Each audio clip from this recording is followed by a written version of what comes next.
right, hello. Welcome to Adventures in Lollygagging. We're back to the same boring intro. We're not here to talk about gagging. We're not gagging, here to bitches. Say, there you go. There you go. I was had thinking to of channel doing. Boone from I heard it. I was thinking of doing like a very highfalutin question and so Stephen, could you tell me what is your preferred instrument for gagging? And then kind of go from there. But I figured that sounds weird. I almost said something very lewd. I'm going to hold back.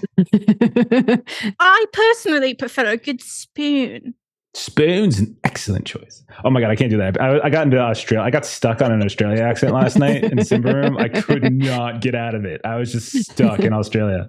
So sorry. It's been an Australia week because I made really bad jokes about at Australia's expense on Monday. So anyhow, but hey, we're back to deltagreen. I'm very excited because we're basically starting up a new scenario tonight. We kind of started already, but we really only had our initial debrief. But now we're actually going to start it proper. And we're going to be kind of sort of in the backyard of some of us in a town not too far from where some of us live in Arizona. And yeah, we'll see. And I figure should we set odds on whether or not Melissa survives this scenario? Should we set odds? I mean, we'd be missing an opportunity. Yeah. Like golden opportunity. So what do you think the odds are that long? What do you think the chances are that Melissa's character actually survives this scenario? 100%. 100%? She's been 1-0, like dead survive. Okay. So she's got to survive the scenario. She died in Hypoluxo. She died in Brooklyn. She survived Silo, but then died in Wilmington. So. Dead Florida, dead New York. Dead Carolina. Dead Carolina. She did not leave the state of Carolina. B. Yeah. I did not. I think the pattern is going a little more. I died, then I lived. I died, then I'm gonna live. So I'm with Long. It's like a fractal. 100%. Okay. See, I'm the other way around. I feel like it's 0% until I actually get a crystal present for our anniversary because still don't have that. All I know is that crystal knot. If I have any say in it, she will not survive the case. That a boy. Thank you, Stephen. Thank you. Well, I mean, I'm 1 for 1 too, so it'll be both of us. I think. You are batting 1,000. You have the highest batting average here of dead characters. Yeah, it's pretty good. Okay, so let's do a quick little bit of business, and then we're gonna get into the summary, and then we'll kind of get started. So one of the things we were talking about, we totally forgot to do this last time, is that whenever agents suffer serious trauma within the cell, they could potentially form bonds with each other. And so last time, our last operation was in Wilmington, so to speak, and we have 3 surviving members. We have Inferno, Price, and Weaver. So, and we had 2 agents die, and we had their handler, and in some cases mentor, Ronnie Lightside, die. So I would say that Wilmington ended up being a significantly traumatic experience to potentially get you guys to possibly bond with one another. So we're going to give that a try. There's actually mechanics for this. So after the crisis, when things are calm, and we're going to say we did this during our 15-month downtime or so, you make a sand test, and if it's there's no effect if it succeeds. So if you succeed at your sand test, you're good. But if it fails, your agent gains a new bond with each deltagreen teammate, up to 5, that were present for that disaster, and increases any bonds that were already there. So we haven't done this before, so we're going to do it now. So let's start with that. So Inferno, we'll start with you. Roll a sand test for us, please. Don't worry, you won't lose sand on this roll. I failed. Okay, so if that's the case, you can go ahead and add Agent Price and Agent Weaver as new bonds, as they were present there. Now, for each teammate with whom your agent doesn't already have a bond, the failed sand, we add a new individual bonds that we just did. So you go ahead and add that to your character sheet. The value for that bond is going to be half of your charisma. So what's your charisma? 13. Okay, so I can't remember which way we were round. Is it worse? Sure, it's deltagreen. I doubt it's good. So yeah, let's go. Let's say Right. 6 for each of them. Okay. And then you immediately lose 1d4 points from one other non-deltagreen bond of your choice. So roll a d4. Losing 1.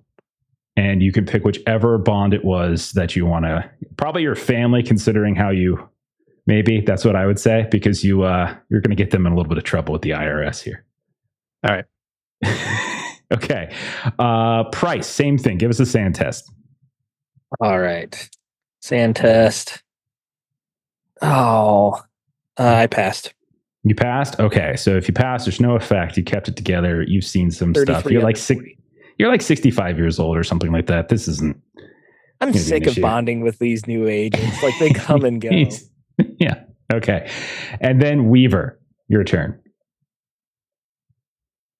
Sand test. Oh, that's a big success. 10. Okay. So you're keeping it together. So Inferno, which he is definitely our lowest sand agent, is maybe clinging a little bit to these other people, maybe seeing in them connections that the others aren't necessarily seeing back. Like, it's business for them, but Inferno is so desperate that he'll take connection wherever he can. Okay. All right. So that was that. Business done. Carr and Chopra, you do not obviously get this, but hey, if we kill one of the other ones after the end of the scenario, maybe you can get it. Okay. We're good? We ready to go? I think we're ready. Yeah. Okay. So last time around, we got our new iteration of G-Cell.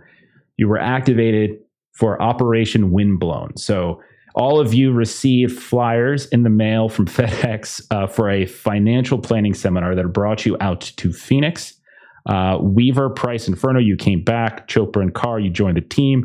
We had brief glimpses of each of you arriving in Sky Harbor Airport. We saw Weaver and Inferno and maybe Price noticing a big display of former G-Cell member Declan G.W. Ellis in a new book, Inferno Unleashed, on sale at various bookstores while walking through the terminal.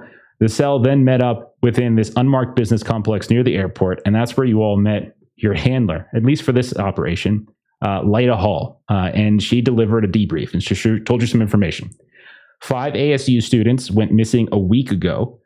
So today, we're still on today, is June 7th, 2015. And so a week ago, May 31st, they went missing. And it was up in the Mojave Desert in Kingman, Arizona, northwest corner of the state. They were last seen by someone by the name of Ranger Sam Wilson, who said that the students were planning an overnight camp and that they seemed relatively well prepared, and at least one of them seemed to have some sort of outdoor experience. The parents of one of the 5 students, the parents of Anne Delaney, reported getting a strange phone call from Anne that was from Anne's number, and they believed her to be in distress. And then Sheriff Tom Gus of Mojave County declared the students missing and started to coordinate search teams and started looking for them about 48 hours after they went missing. Complicating all of this was the fact that one of the students who went missing was a kid by the name of Nick Karras, who is the son of Congresswoman Victoria Karras of Arizona's 1st Congressional District, which is like Fountain Hills down by Maricopa County and such like that.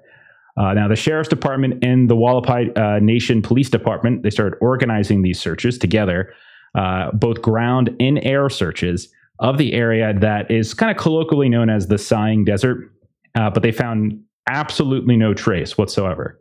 On June 5th, so 5 days after they had gone camping, Jeremy Benton, who was one of the students who went missing, was found 40 miles east of where they started, and that was east of Kingman. And that's where he was last seen. He was confused, he was dehydrated, he was injured, and he was largely unresponsive, but he did mutter a few phrases during an interview, and that rose to the attention of a program friendly in the region. Basically what that means, and you all would know this, is that the program has friendlies, not necessarily agents themselves, who just sort of have a number to call or something to send out whenever certain phrases or stories pop up, and they just forward it, and then deltagreen somewhere makes a decision on whether to activate a cell. So this program friendly marked a few things: invisible creatures, disappearing facility in City in the Desert were phrases that Benton muttered.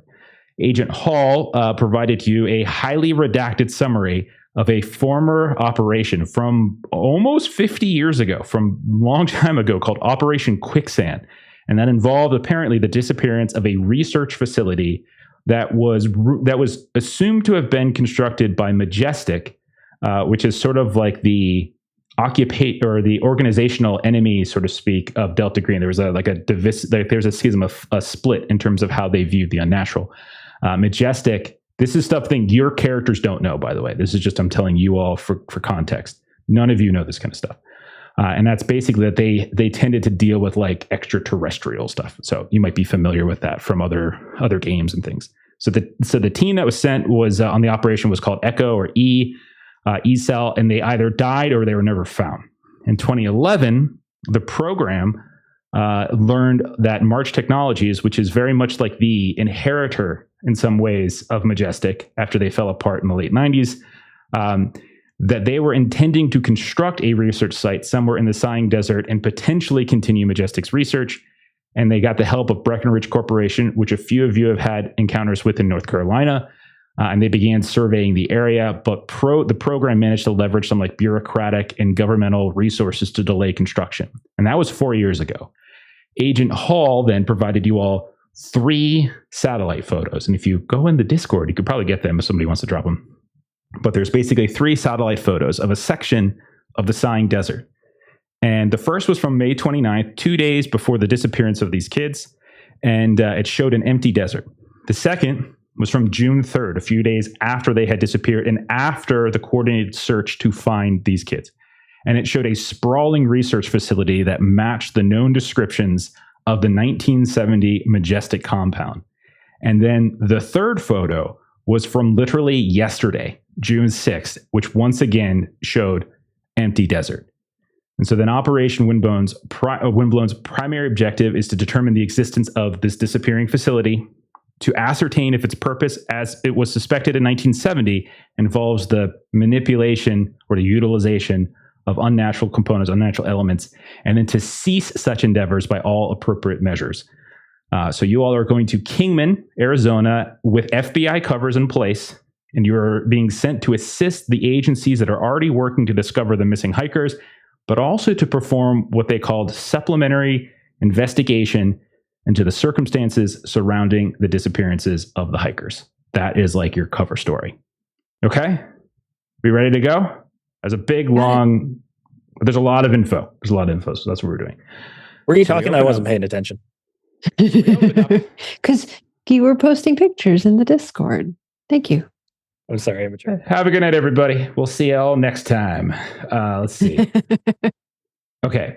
So we open up. You guys are inside of the business complex. You're inside of the conference room. Everything was nondescript. Lyda Hall has just packed up and stepped out. She has left you with this dossier with all sorts of different information. You have some basic details on the missing hikers. You have some basic details, everything we went over in terms of like the operation summary of Quicksand, the satellite photos, and a few other bits and pieces, right? You have all this info in front of you. So I'm going to turn to you. Is there anything that you wanted to do right now? And is there anything you guys are saying to each other before we kind of move on from here? Yeah, I'd like to get a gauge on the new members here, if they're newbies to the program or if they've done other operations.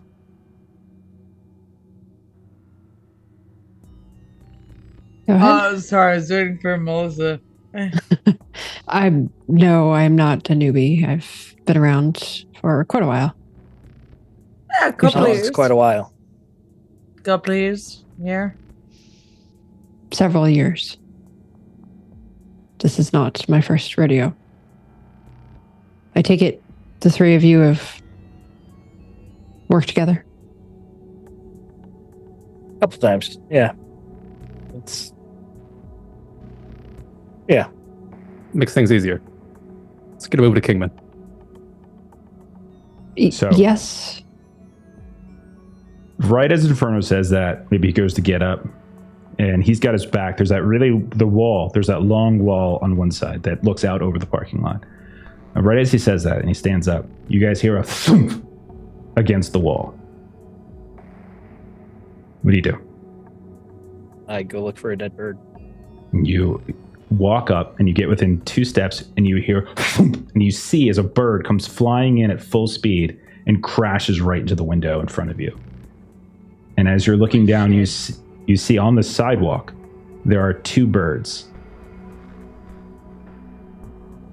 Wasn't expecting the second one. I think Vin would probably spill his coffee a little bit, like kind of pat down and then like put his head up to the window looking down, trying to see like what type of birds they are.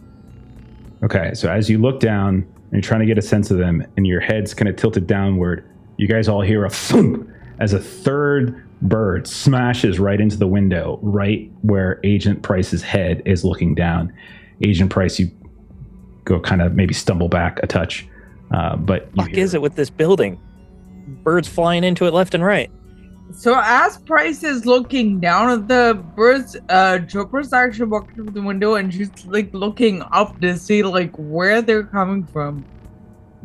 So you don't see any signs of like a flock or anything like that. You do see that there are some birds milling about in the shadows of underneath the tree. It's hot. It's summertime in Arizona, so the birds are kind of hiding as best they can in the shadows. But you don't see anything in particular. No, there's like nothing swirling around or anything. The fuck? I'll check outside. See what's happening. Agent Carr would be with Agent Inferno. Okay.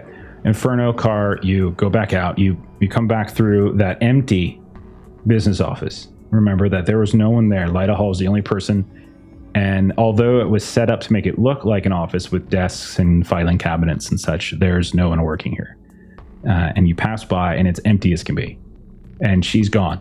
You don't see her. You go outside, you go down the stairs, and you see there are 3 birds on the ground. Each one of them, you can tell, is still twitching. But by looking at them, you can see their heads are kind of cocked strangely. Clearly, their necks have been broken. And they're just laying there twitching on the ground. Each bird is different. One looks like it's some kind of pigeon, really kind of basic look. One is maybe a grackle, some kind of like blackish bird. And then a third almost looks like a hunting type animal. It's small, so it might be very young, but it almost looks like an eagle or a hawk or something like that. As you can see, these huge talons, but it is still fairly small. And all 3 of them are on the ground, on the sidewalk in front of you. And you can see each one of them is just sort of twitching as like they are still recovering from the moment. But they definitely look like their heads are kind of cocked to the side a bit. And the window in front of us is obviously visible. Can I see through it? You look up, and no, when you look up there, it's reflective to you. So when you look up, it just looks like you see sky, like blue sky. It's just reflecting. There's no clouds overhead, anything like that today. Do you have any medical training of any kind? Animals at all? No, I'm not familiar. I'm from the city. And I would say Agent Carr probably has in her bag handy something that might be like a glove or something. And so she might try to do like a first aid maybe on the birds just to... What's your first She doesn't have biology or anything 30. Yeah, taking a look at them, you're pretty sure there's nothing you can do. Like you can see like the heads are kind of hanging off to the side. You're pretty sure they're probably suffering more than anything right now. She would look over all of them, see that they're the same. And I would say she would fairly wordlessly just put all 3 of them out of their misery. Okay. 1, 2, 3. And it's not a problem. Like it's not a difficult thing to do. They don't, it's sort of this, it's a very simple task, but it's done. And she's looking for any kind of tagging or anything around a leg or on a wing or anything along those lines. What's your search? 50. 50. Okay. You see nothing along the lines of tagging. Like you don't see anything like that whatsoever. You do notice that there are wounds on each of them. Like you can tell like it looks like scrapes or like they've gotten into a fight at some point. They don't seem like current. They're not bleeding from them, but you can see scars, and they're on all three. Do you notice these as well? I'm not seeing things, right? There's some scarring there. You see the same thing I do? Pattern? Yeah, it's definitely there. Okay. And she'll take out like a notebook. And so she's just taking note of the type of bird and sort of the whereabouts on the body that the scarring kind of happened. Okay. And then she'll look around for a dumpster. So like, like back of the property, kind of a big old dumpster, kind of a thing where she'll just sort of pick them up and walk them over to the dumpster. She sort of looks over to Agent Inferno to see if he has anything else that he's looking to do with them. Unlucky angle for them. Can't really see the window there. Very odd, very, very odd. But okay, I think we're done with these. So she'll walk them over to the dumpster. Okay. Easy enough to be done. So that's all happening. Chopra, Price, Weaver, anything in particular that you've been doing since the meeting broke up? Yeah, I would have been calling to set up a rental car with some company nearby. Specifically looking for like a truck or an SUV or something that'd be able to go off-road a bit. Yeah, that's not a problem. So are you looking for like 4-wheel drive and all that kind of stuff? Yeah. In case we got to take it out in the desert. Yeah, that shouldn't be difficult. You're right next to the airport. Plenty of rental cars here. Okay. Weaver or Chopra?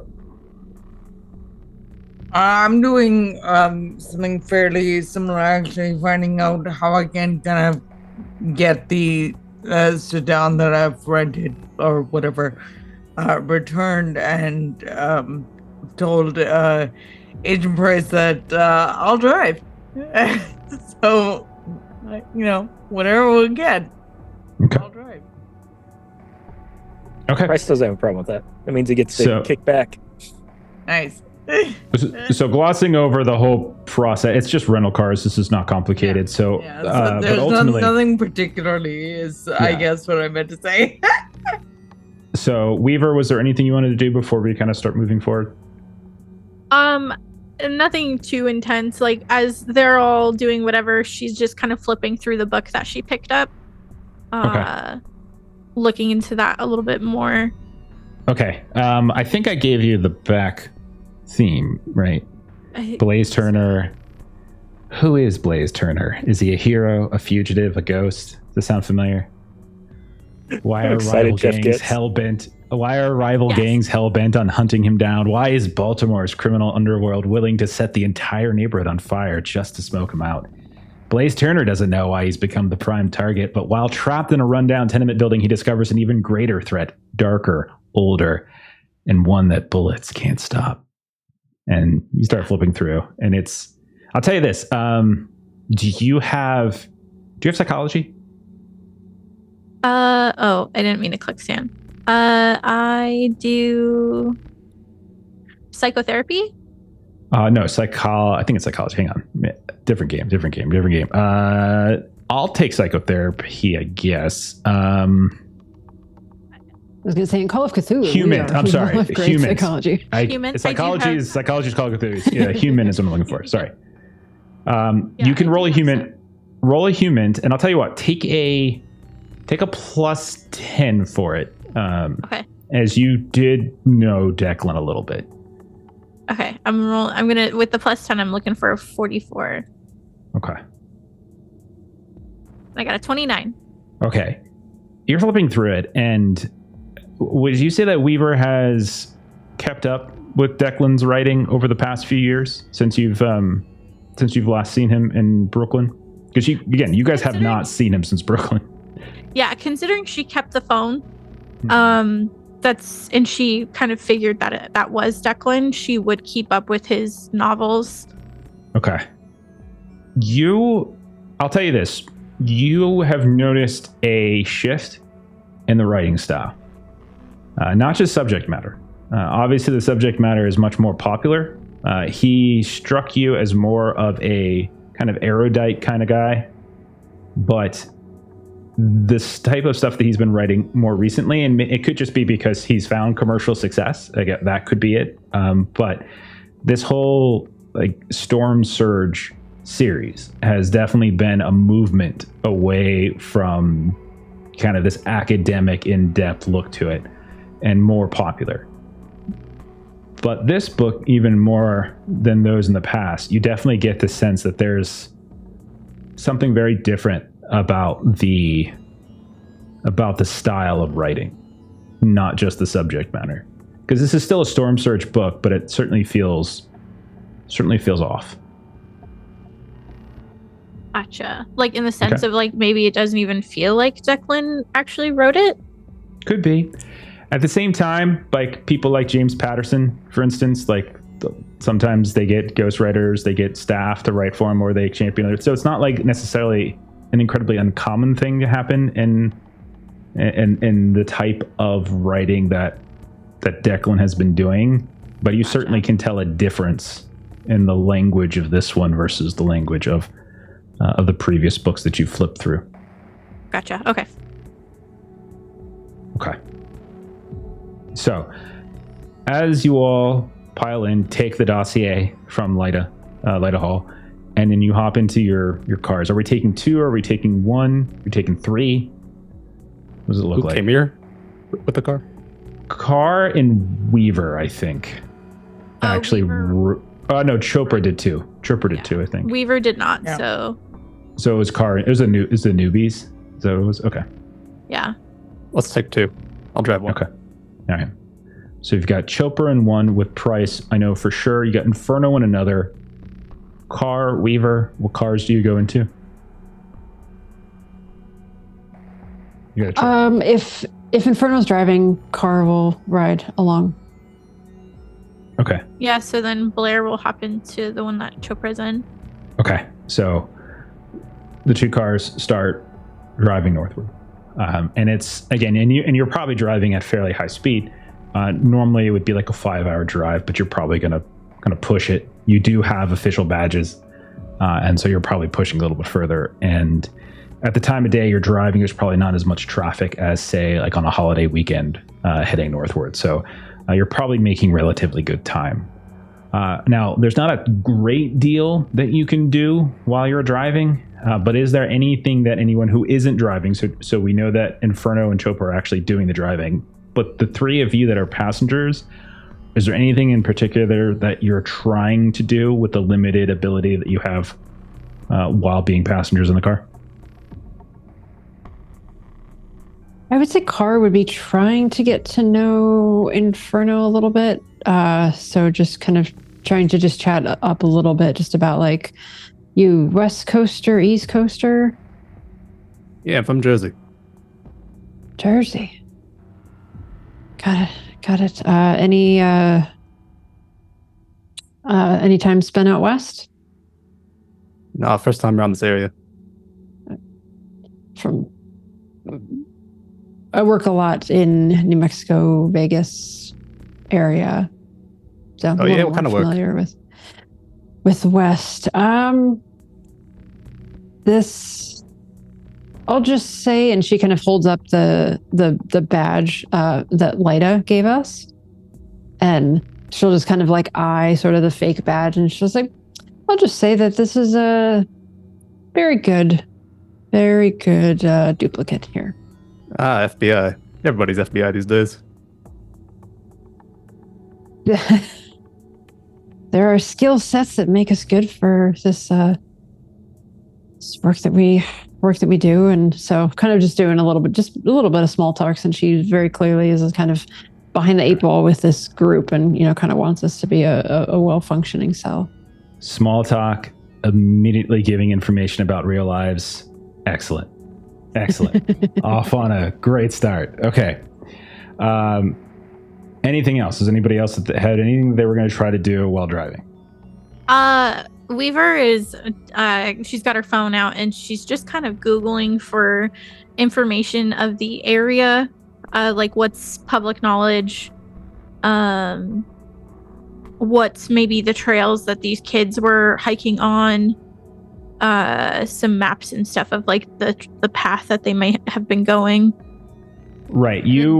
Most of that stuff in terms of like the trailhead and all that's in the dossier. You would have all that kind of information already. But what you will find is that there is a fairly media frenzy going on right now. And much of it is focused on the Karras family because there is a very outspoken congresswoman whose son is missing, and it's in the state. And you can probably very easily find articles and maybe even interviews and such of her with various media outlets. A lot of the usual people, a lot of the usual folks that you would see, CNN, Fox News, MSNBC, all like the big cable news groups and such have kind of descended to some degree on Kingman because it's become a national story. Now, 5 hikers missing in an Arizona park isn't necessarily national news all the time. But when there is the missing kid of a congresswoman, that is sort of standing out to you.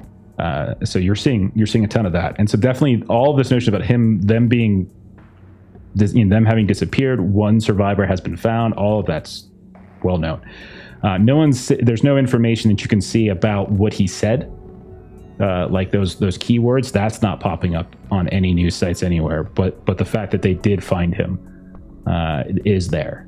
And you would probably even see that there are some more extravagant tales that are starting to be spun, theory crafting. Oh, the only survivor. What did this one do? And then you could even start seeing like there's these interviews being done with people at ASU that they knew. And did they get along? Almost like they're trying to paint like Jeremy Benton as maybe having an axe to grind against some of the others. And, was this more to it? And then you also see other stories about like, were these kids doing, were they just going out into the desert and dropping acid or doing peyote or something? There's the kind of that same sort of standard stuff.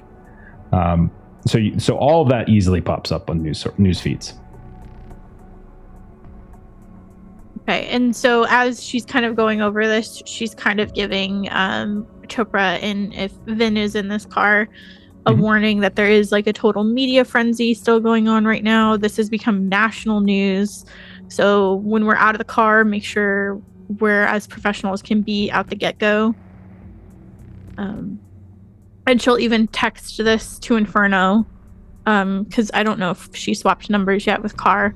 Inferno's driving, so that would be so he won't be able to answer yet, but she sent it. It's a long stretch. I'll check it anyways. Then part of me wants to make you roll a drive test just to see if you guys just hurdle over the side of one of those looping high like hills and just crash and die. But we've got a precedent for car crashes in this game. I want to do it so on bad, this channel. but I don't. We do car crashes. Yes, we do. What is Vin doing? Nothing productive. It does seem like he's not very good on road trips, and he's become like a bit more irritable as the trip goes on. The two of you would notice him taking his medication a couple times throughout the trip, and he's got plenty of energy drinks. He made sure to stock up before he went, and he's been chain smoking the whole time too, to try and take the edge off. But maybe that's just making him more irritable. Is this something that Weaver would have noticed on like our previous mission? Like I know the chain smoking, definitely. What's your human? I don't think we've ever really been on a road trip. Yeah. What's your human? Mine's just 34. Give it a roll. And you're like a sewer addict or recovery addict. 24. As well. Okay. Well, that's fair too. Yeah. Okay. So yeah, good point. So 24 under 34. Steven, you help me out with this. Is it fair to say that maybe she's picking up on some things? This is a change for sure. Okay. He seemed like before he would have been perfectly fine and chill for a road trip. You just get to relax and hit the road, no big deal. It seems like he's kind of annoyed at the lack of privacy more than anything. For several hours, like he just wants to get away. Like maybe there's a couple times where he talks about like having to stop to get more drinks or something like that. and you guys are like, let's push on. It's a 5-hour trip. We don't need to stop this many times. And it just makes him more irritable, that kind of thing. Would you say that you're in the front seat then, the passenger?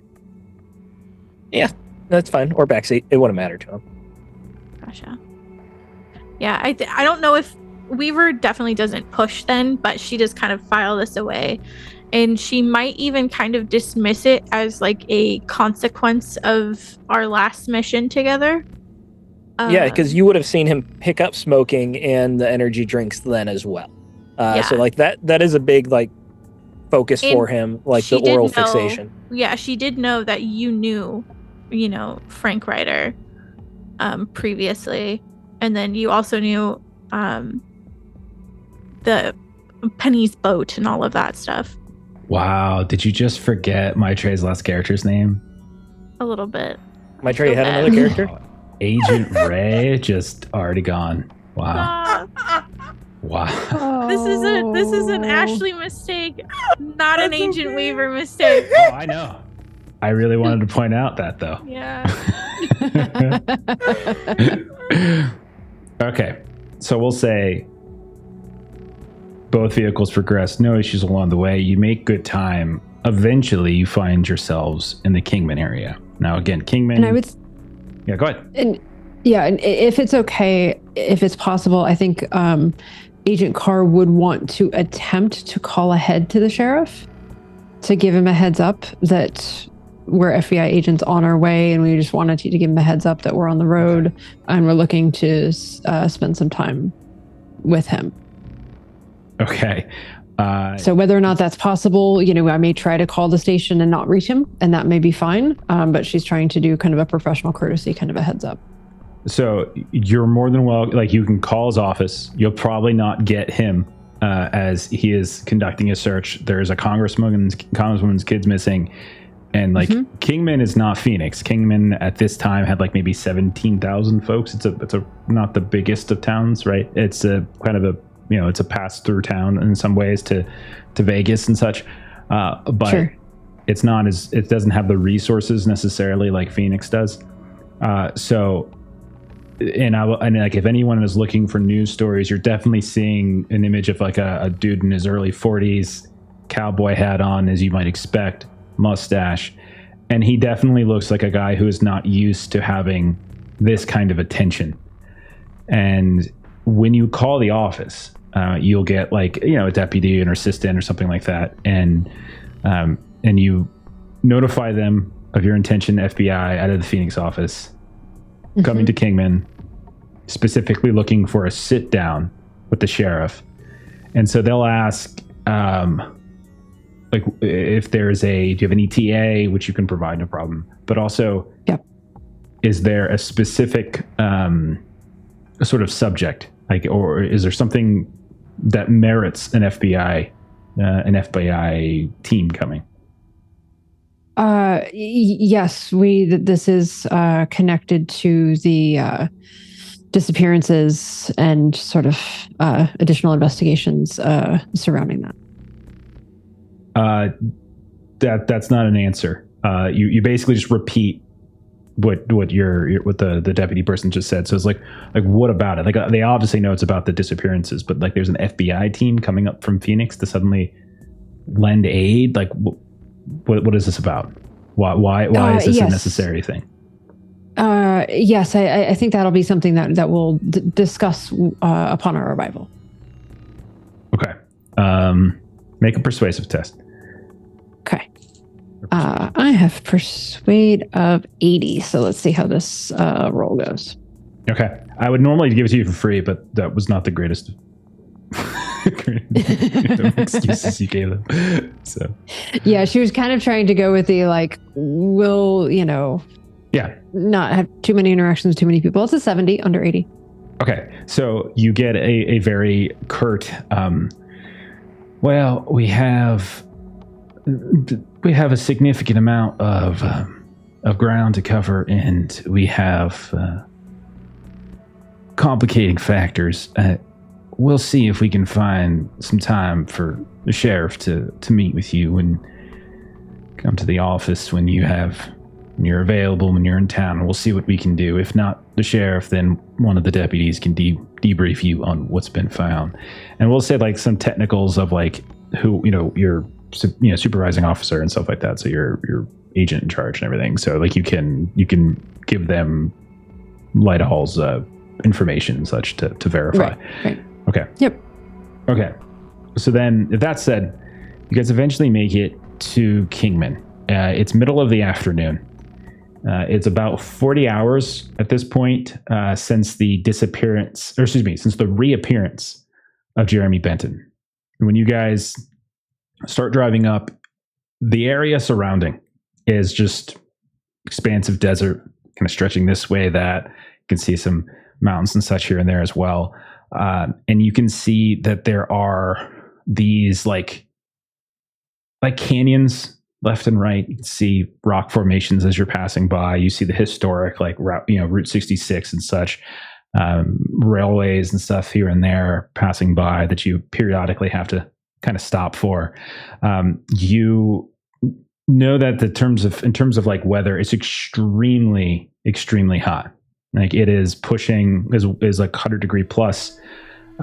And more than that, like there's this heavy, terrible wind. So as you all park wherever it is you want to park, or as you're driving through, you can see like the wind like whipping out from the desert. Passing through the town, it's got like a kind of a quaintness to it, like these vintage storefront signs and such, neon signs and stuff. It's not like it hasn't been fully taken over by that kind of the commercialization of like the Scottsdales and the Phoenixes and such like that. You can see that there's this sort of touristy quality to it.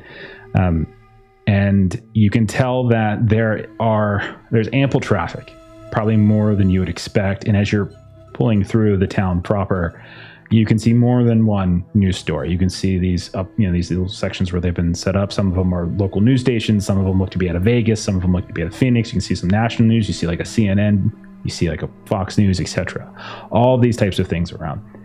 You can also notice that there are, there's locals and such as well that are kind of walking past here or there that seem to be not necessarily, they're not participating in the frenzy.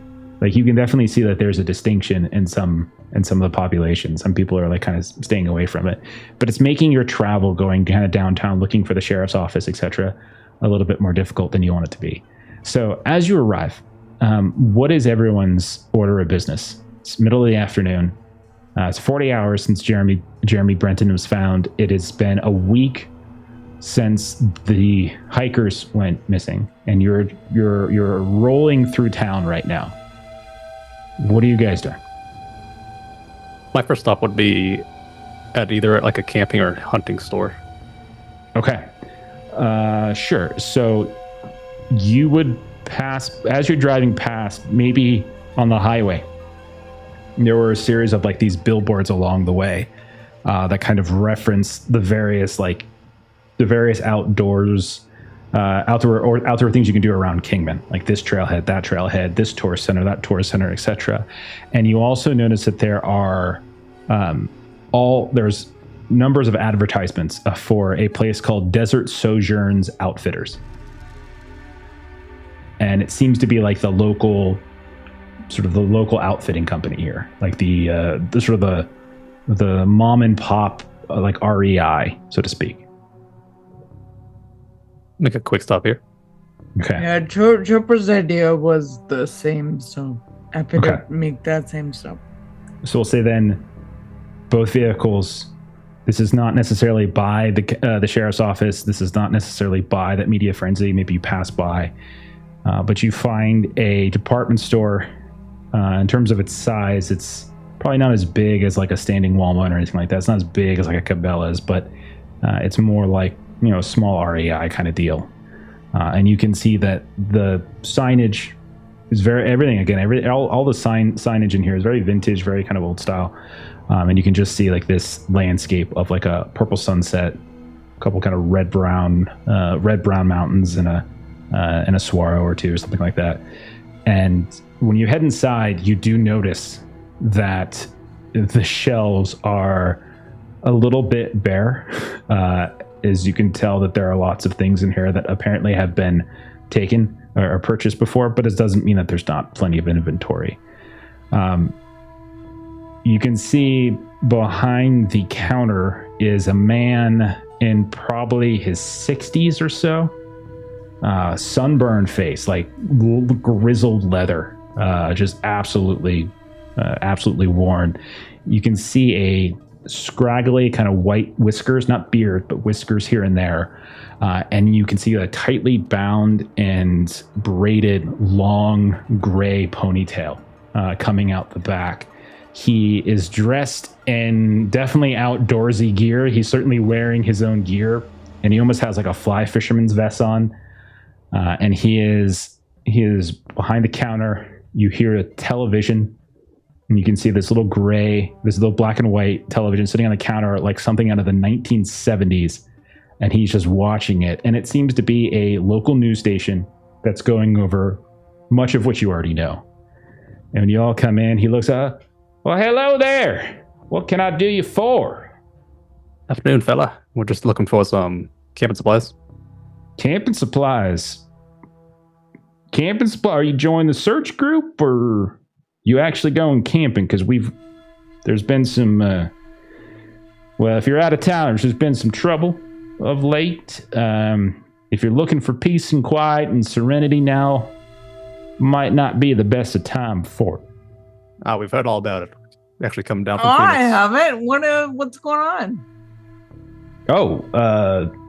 I'm sorry. I thought y'all were together. My apologies. Well, man. No, we just met up the road. We're going in the same direction. Oh, well, ma'am. Sad story. A few kids down from, up here, I should say, from Arizona State. They went out hiking in the desert, and we haven't seen them in about a week. So that's why my stock is a bit on the low side. The various search parties and such have been coming by. Good folk of the town, locals and whatnot, folks coming from out of town to help with the search. Got ourselves a congresswoman here just kind of cracking the whip, making sure everyone's getting involved on it. Can't say how much care for her. It's not just the cops, it's people that are just in town. Oh no, ma'am. Yeah, it's the sheriff's office, the Waldpaw Nation cops. They've been coordinating with it, and then just just good kind folks at Kingman lending a hand. That's I guess missing kids. That's well, college students, I should say, but it's still quite terrible. But hey, that's what happens around here sometimes. So, still any firearms here? Firearms? Yes, we do, sir. Yes, we do. If you want to follow me on over here, and it kind of brings you over, and you can see like there's this glass case where you have all these handguns and such. But then you also see like on these racks on the walls, there's like rifles and shotguns and such like that. Basically hunting guns and stuff. So it kind of shows you it all, kind of starts doing the classic pulls one down, like, what you looking for? And then he kind of goes and sort of shows you it all. It's all things that you probably already know, but he can do that. But he's willing to talk to anybody here and there if you're doing that. Periodically, like you'll see like a commercial will pop on and like you can hear it suddenly change, and it's talking about some product or that product. And then every now and then you'll see like a group of people walk by outside the storefront. No one really comes in while you're here, though. I'm looking for a medium pistol. A pistol? Okay, well, yeah. We can handgun. Of course, yeah. Well, yeah, of course you sell handguns, but I mean, if you're heading out camping and such, there's some better options for you if you're interested. But yeah, I'll take both. I'll pick up a rifle too. And he asked for like, okay, so in terms of like purchasing, like the handgun and stuff like that, like you can't just buy it and go. Like it's not like you actually have to go through the proper like registration stuff for it. Like I'm trying to remember when 2015 whether or not Arizona had like a waiting period or anything like that. But you do have to have like there is a card I think that you have to have in Arizona. So I would presume you don't have that. Probably not. Yeah. So he is just like, well, can't sell you that, but I can sell you these. And he kind of comes over and you see like these sort of like very simple sort of like rifle model stuff that he can freely sell you because that's our state. And so he kind of comes and kind of points them out to you here and there. But in terms of that one right there that you got your eye on, that there is going to be some paperwork involved, and well, kind of looks around, a lot of political rigmarole we got to get through. Might not have much time for that. Why is that, sir? If you don't mind me asking. Well, we won't be here for too long. Just join the search and all. Oh, so you are joining the search?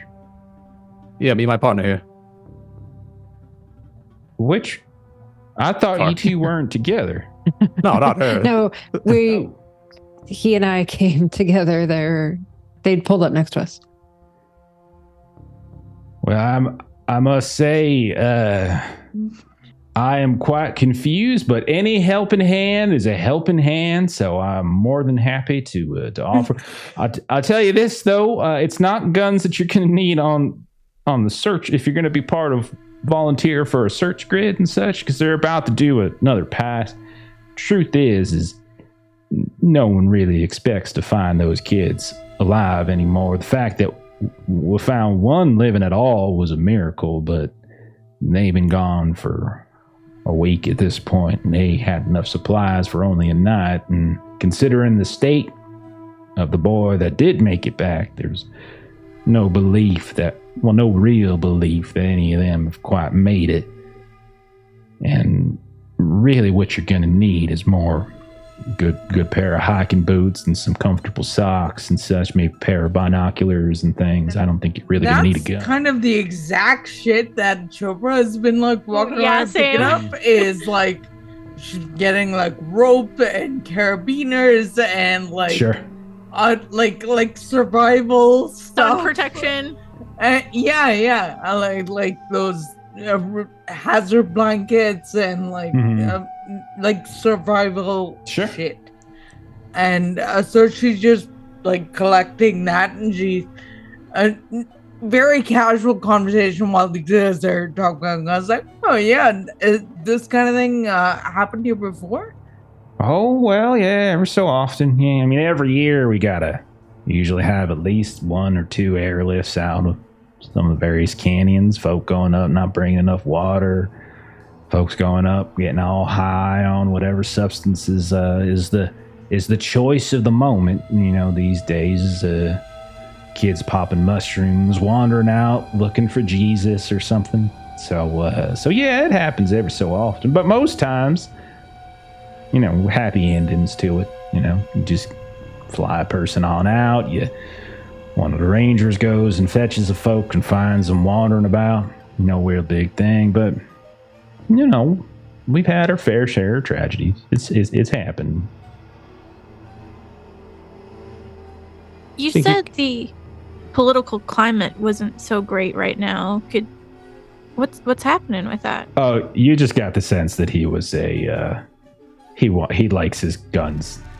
That's all. Got it. Okay. Yeah. I think you can expedite that handgun for me. It's got my name on it. I'm Slide the paperwork. Of my FBI badge of paperwork. And he just,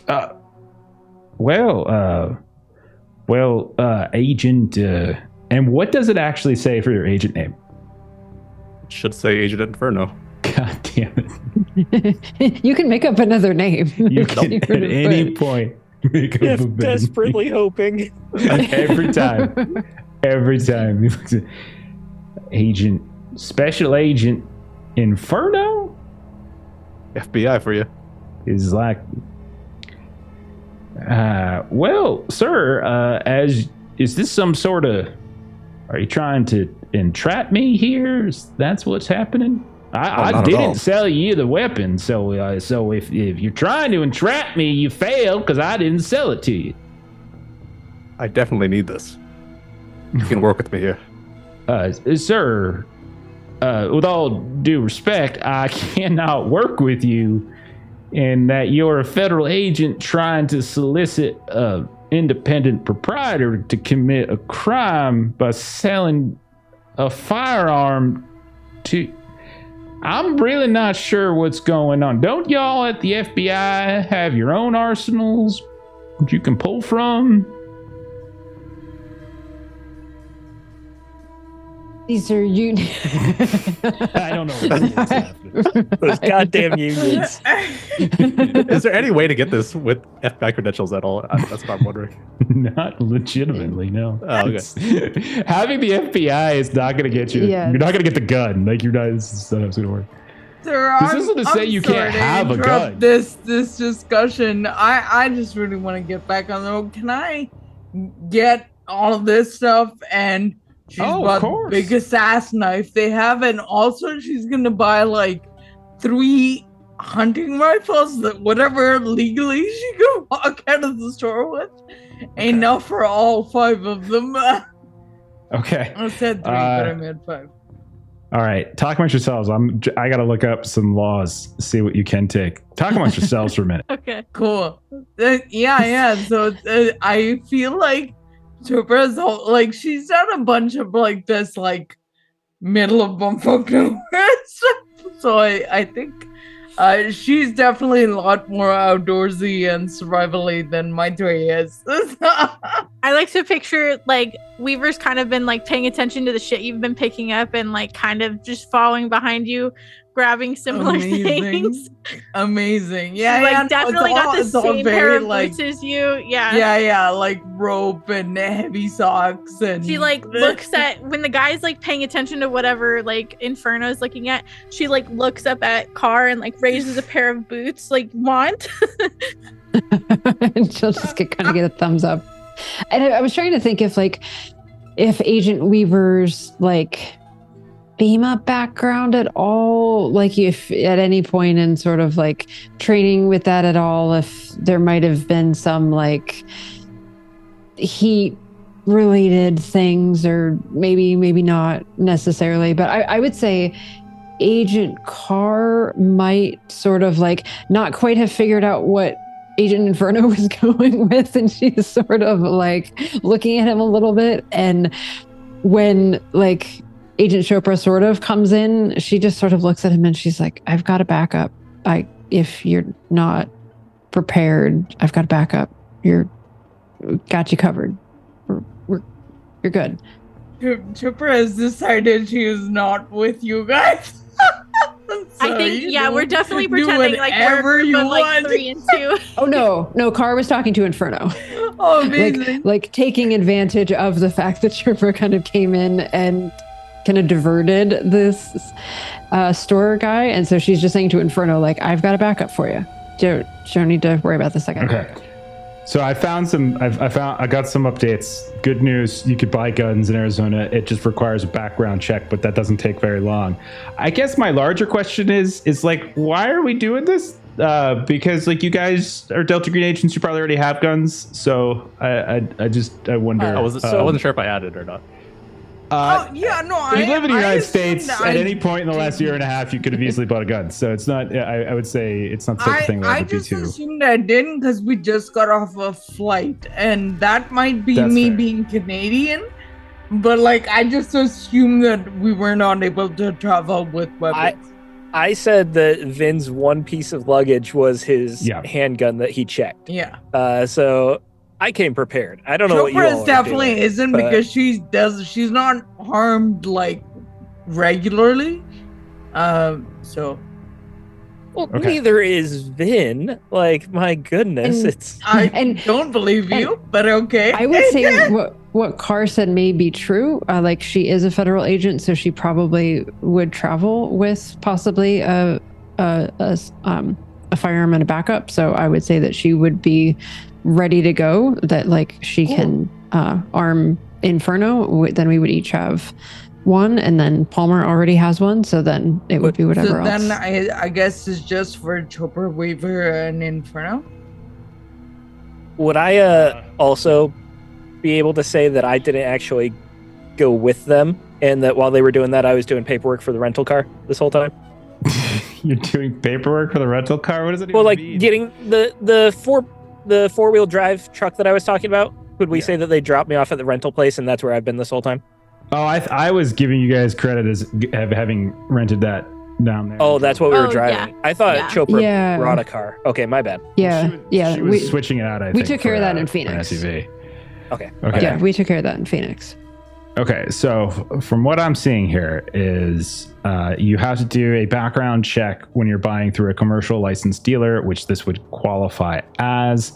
And there are background checks that are mandatory where in Arizona, it involves contacting the Arizona Firearms Clearance Center and conducting an Arizona clearance check and a federal National Instant Criminal Background Check system check. And results take less than a minute and are categorized as proceeding, a delay, or a denial. It's all of the whole private sales and such that have there's other rules for that. So that's what I'm saying. Yeah, those are weird. So just in an effort to move things forward, because I feel like we've already gotten ridiculously bogged down in this, let's just say you have guns. Done. Cool. Okay. I was waiting in the car. And a strange request. Paintball gun, specifically. As well. Long. Okay, well, I'll just go ahead and... Do you have any hunting dogs while we're at it? I thought y'all were joining the search. Just so y'all know, if you're going to join the search, A, you're going to have to coordinate with the sheriff's office. You can't just go willy-nilly out there searching, and B, they're going to kind of look at you a little bit untoward if you bring an arsenal of weapons on that search. It's a search for... It's not a hunt. Why does this guy know so much about Thank the you. search process? This is very suspicious. I think we need to investigate him further. we thank you for your time, and I mean I do think that what Agent Chopra was getting in terms of kind of the gear for being out in the desert, that seems like a good idea to get all that taken care of. So She's bought enough for all 5 of them. Probably the only thing she didn't get was if you wanted hiking boots, you can buy your own size. perfect. So I think we reconvene outside the store. Shopping episode done. Moving on. Let's I'm go. literally going to blow up both your Sheriff's cars when office? you sit back into them, and that's the end of the campaign. Miami Vice style. Okay. Sheriff's office. So now that you guys have spent the last 45 minutes after first arriving in town, where you're under official FBI and have given a time of arrival, ETA time of arrival, to the sheriff's county office requesting that you wanted to sit down and meet with them. So now that you spent 45 minutes shopping for things, what would you guys like to do next? Go to the There's sheriff's something in office. Phoenix. Yeah, we're gonna go to the sheriff's office. Okay. You go to the sheriff's office and you head over there. There's a big old hullabaloo outside. You can see all sorts of news vans, people doing stand up and kind of doing their reports and such here and there. It is at this point now, since you guys arrived early afternoons, but the first 45 minutes shopping, and it's now mid to late afternoon, like 4 o'clock or so, 5 o'clock. And you can see the sun's still plenty up, no issues with that whatsoever. But there are all sorts of news vans and such all around outside the sheriff's office. You're right, Steve. So, an Agent Carr will kind of give everybody the heads up that I, called ahead of time to alert them that we were all coming from Phoenix, and so she's kind of letting everybody know that we're going in official, already called ahead, and so we'll kind of try to listen to kind of the hullabaloo, but we're trying to get through a bit. Just kind of see a little bit about what do they seem to be talking about right now as we're kind of cutting through to, excuse me, get through to the door. Okay. So you're trying to listen into okay. Are you trying to listen into what's going on in the news feeds? Are you trying to listen into what's happening with the crowd? Or are you just trying to push through? Because what are we doing? Let's push through and get official information. Okay. Perfect. So you push into the sheriff's office, you go up to the front desk or whatever, you find the sort of on-task sergeant, you can see a woman probably in her sort of mid-30s or so, hair tied back, Hispanic descent. She looks up to you, and you hear a very familiar voice, Agent Carr. She looks at the lot of you, carrying your giant arsenal of weapons with the Desert Sojourners price tag still on them, saying, is there something I can do for you folk? Are you looking to join the search parties and such? We're winding them down for this afternoon. And so Agent Carr will pull out her fake FBI badge. Yes, ma'am. Very nice to put a face to a name. I called ahead a few hours ago and let you know that we were coming up from Phoenix. And she kind of shows her badge. And she looks at you, very serious look in her face. She peers at the badge, looks at you again, and then you see her eyes kind of drift up, and you can see on the wall next to you there is a clock hanging. We expected you about an hour ago. Sheriff Gus was just left. You just missed him. He was here not too long ago, but he did leave instructions that if there's anything we could do to help get you settled, we can do that. And are you planning to join in the search teams in the morning, or? As soon as possible. Yes. Our apologies for delay in arrival here. Traffic. Well, we've had some of that of late. Yes, things have been a bit. They've been a bit hectic. Why don't you come with me? I can fill you in on everything we know so far. Much appreciated. Thank you. Assuming you all kind of flash your badges and all that kind of stuff, she'll take you all the way back to like a conference room, and you can see that there are people here that are both in uniform and out of uniform. And she takes you into a room where it's definitely been used as kind of like a staging ground. You can see there's all these maps on the board, or excuse me, on like the various walls here and there with these different grids and such. You can see that in the room there is kind of a man who's got his laptop up, and he's at the kind of far side. Doesn't have a uniform on, just has like a button down and a loose tie.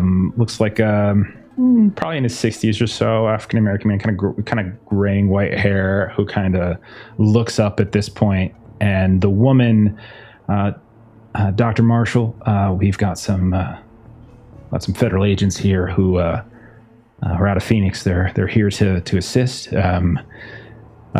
Folks, this is Dr. Robert Marshall. He's been assisting with the sort of playing the search grids and such.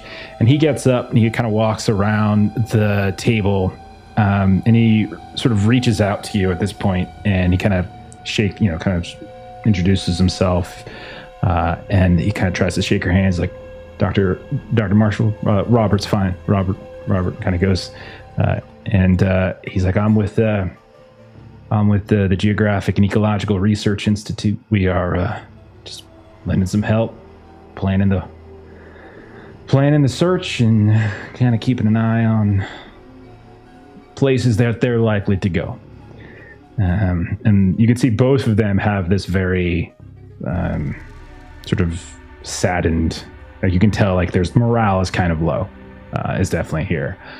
Now, if there's anything I can do to help, just let me know. But I got to get back to it if you don't mind. Oh, yes. I'm sure you have a lot that you're coordinating.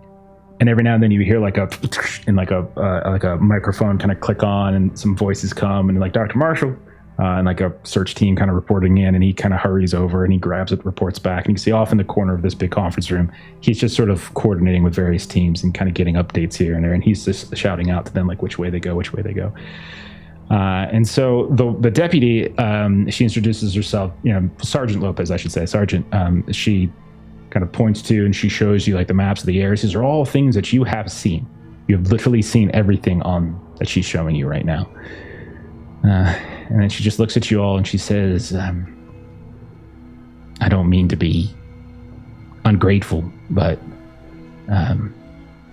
where were you all a week ago? We get the call when we get the call. We're just given our brief this morning and drove up here. Can you get us up to speed, Deputy? Maybe you could start by showing us what our commercials found already.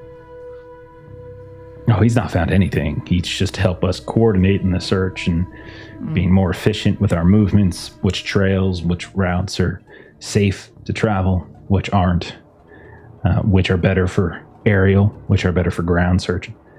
Do you have a list of those and what's been explored and gone through? We can give you copies of everything. We can show you the whole grid. And so up on the board, like, they basically show you this whole sweeping area that seems to be, they're localizing it, like the search seems to be from just outside of Kingman, and they'll like point to like this sort of little trailhead, and then this sweep that kind of heads northeasternly. Then you see that there's a section of the Wallapai Nation, the reservation, that is not necessarily part, but you do see like the southwest kind of border of the reservation is part of the grid, but it's also like colored differently. And from what you can tell, it seems like tribal police is focusing on those areas.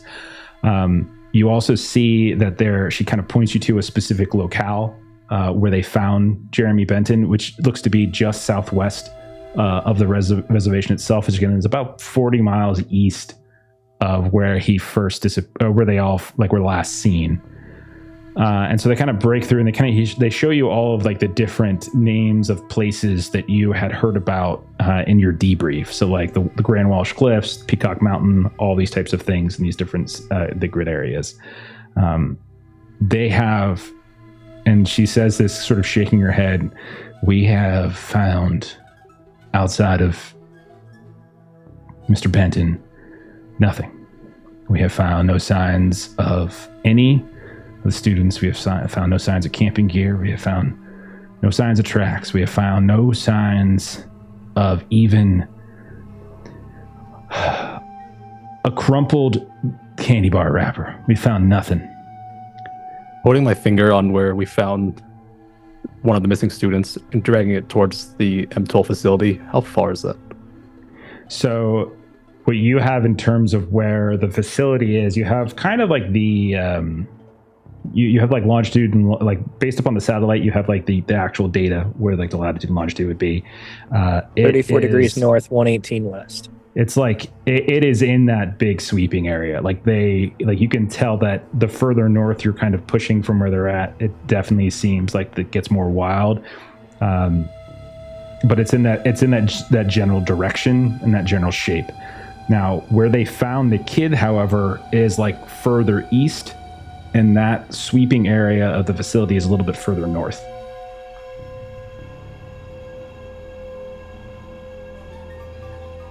I just want to get an idea of the area, if they've swept it at all, and that's where we're going to probably be at. So if you start asking and you kind of about that latitude, like, well, that's we've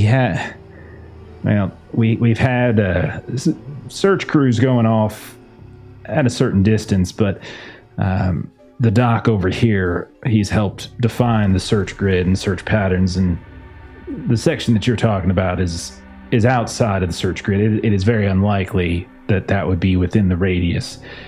Not to mention that the terrain off that far is not the safest. The likelihood that they reach there on foot is quite minimal. We have done aerial flyovers. We have in fact done that, and we have reported. We've even been able to get some assistance from the reservation as well to do some ground sighting, and there hasn't been anything. How often do these flyovers happen? Is there a chance one of us could accompany the next one? To be honest, sir, we've changed the tenor of this search from searching for survivors to recovery of bodies, and the likelihood of us having another flyover is unlikely. Resources have been expended beyond our capacity. And the likelihood of having another, well, that's more of a Sheriff Gus question, to be sure. But my understanding is that it's unlikely. Understood. I appreciate your honesty. Now, I one of the reasons that I think I might have been sent here specifically is I've got a bit of a background with the behavioral analysis unit. So my curiosity would be around either being able to interview Mr. Benton or see any videos of any interviews that were done with Mr. Benton. Well, both can be arranged. We do not have a video of the interview. We do have a recording, audible audio recording, but it can be arranged. He is. We can call ahead and have your credentials put on a list to allow for visitation. His parents are there, but he is in fact he's 21 years old, so they are being somewhat protective. But well, we will put you on a list for that. That's not a problem. Is his status improving at all from his recovery? The last update I got was this morning, and he has not improved. Understood. Okay. I'd Ranger like to Sam helping know out? what. Sorry, go ahead. Yeah, I was asking about Ranger Sam. Well, yes, he's been part of the search teams, yes. Want to know more about these trails, if there's any good trails out. We have quite a number of trails. This is hiking, outdoorsing is one of our primary pastimes here. He will likely, as I said, we are winding down the search for today. He'll most likely be back in town sometime after sundown if you want to try and meet up with him. His office, the central office is just 2 blocks west.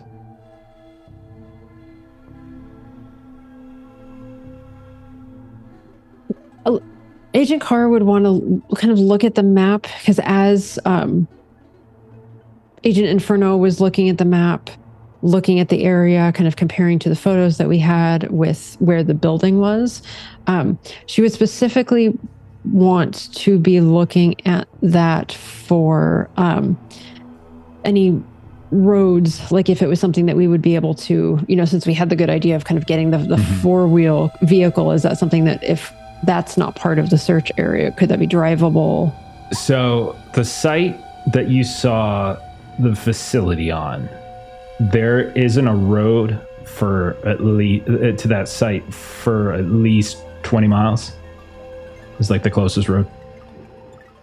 That's kind of up and remote. It's it borders on the reservation to a degree, but not like right up against it. But it's certainly closer to the reservation than it is to Kingman proper. But it is still kind of middle of nowhere. Okay. What time should we be here in the morning to meet up for the searches? Prior to first light. Understood. Do you have any lodging that you recommend that's nearby? Well, if you are officially working on, if you all are federal agents, I'm assuming you'll be allowed to have such a discount if it's necessary. But there's a Best Western Plus, Wayfarer's Inn, about 7 blocks east of here. They've been given a discount to anyone who has spent any time in one of the search parties. So you can certainly have them call the office, and we can vouch for you if your offices need such a thing. I imagine you have a daily stipend or something that takes care of it. Yeah, we'll save that for the people who have the families of the missing children. Of the missing students, We have them. They're all localized to the Hampton Inn, north side of town. They have, as you can imagine, have been a bit. It's been a trying time for them. There's she kind of flips over. Emilio and Juanita Hernandez. They live up in Tucson. Then you have Jack and Sharon Delaney. They're from. She kind of flips through. They're from Scottsdale. You've got Congresswoman Karras and her husband Paul. They have been helpful, and then and the others as well. Kim Poling, mother of Michael Thompson, and then the Benton family. We have not yet gotten in touch with. We have not yet gotten them to move out of the hospital and get their own rooms, but they are available to you if necessary. I assume would they've like been a interviewed list already of with- all the tech that's being used in conducting this search. And Jeff, I don't actually need a list, but the idea and intention is to see what's being used to conduct the search so that I can understand what is being looked for. And conversely, be like, all right, so what are you missing? If you're looking for X, you might be missing Y, and the reason that we are here is to find shit that they don't even know exists. So the intention is to see, like, what are you guys looking for? I think neither Jeff nor the sergeant understands the question. We're looking for missing hikers. And what are you using to conduct those searches? We have coordinated ground searches through the sheriff's office, through our office. There are currently 24 teams split up in the grid. Half of those teams have been allotted use of a four-wheel drive sports utility vehicle. Other half closer to the site of their disappearance or their last known locations are on ground. They're on foot at the time, and she kind of rattles off like whatever the proper kind of small plane and like helicopters that they've had over the past week and such. But in terms of tech, radio, of course, but we have no knowledge that they actually had a radio with them at the time. So in terms of, I guess she just doesn't. I think neither of us understand the question, both her or I. So like, no. What you said is more than enough for what I was trying to get at. So thank you. What I got out of that, what Bert got out of that is that what they are able to see is stuff that is like visible to the eye and like tangible. So anything that is potentially intangible and not visible will not show up on anything they're able to look for right now. So like if they're going out at night with like infrared like kinds of things, is that like I guess that was maybe that's like part B to my question is are they doing like heat signatures and that kind of thing, or is it strictly when they were doing night searches, which was within the first 48 hours of being of the missing persons, they actually did have night searching. They were using that type of equipment, but they haven't had since then. Things have kind of whittled down, and the time since Jeremy Benton, in the first 24 hours after Jeremy Benton, there was kind of a push to do more, specifically in the area where he was found. But because he was unable to provide any additional detail on where they could be, like they've been trying to push to get him to give them more information, but they haven't gotten anything. So okay, thank you. Vin would be asking about notes from any interviews they've had with the parents. Anything about like if the parents knew anything about the students' intentions, about like if if any of them mentioned about like possible trails that they, Okay. Off the beaten path type stuff. Okay. She'll say, Congresswoman Karras does have an old GPS device. Apparently, Nick Karras has come here before. Apparently, the last few years, it was a summer tradition. Come here, explore, go up to Vegas, return. And she has an old GPS device with some of his previous trips.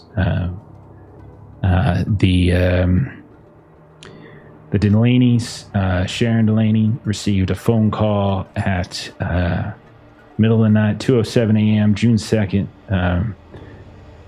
Didn't have Anne's voice, but it was Anne's number. They have provided a copy of that. We do have an audio transcript we can provide you. And we can provide you with the data that we were able to get from the former GPS device. As for the Hernandezes, they have no additional information. They did, however, mention that, that their daughter has been distant of late. They have been somewhat estranged, and they have concerns that this wasn't simply a hiking trip, but rather something more recreational.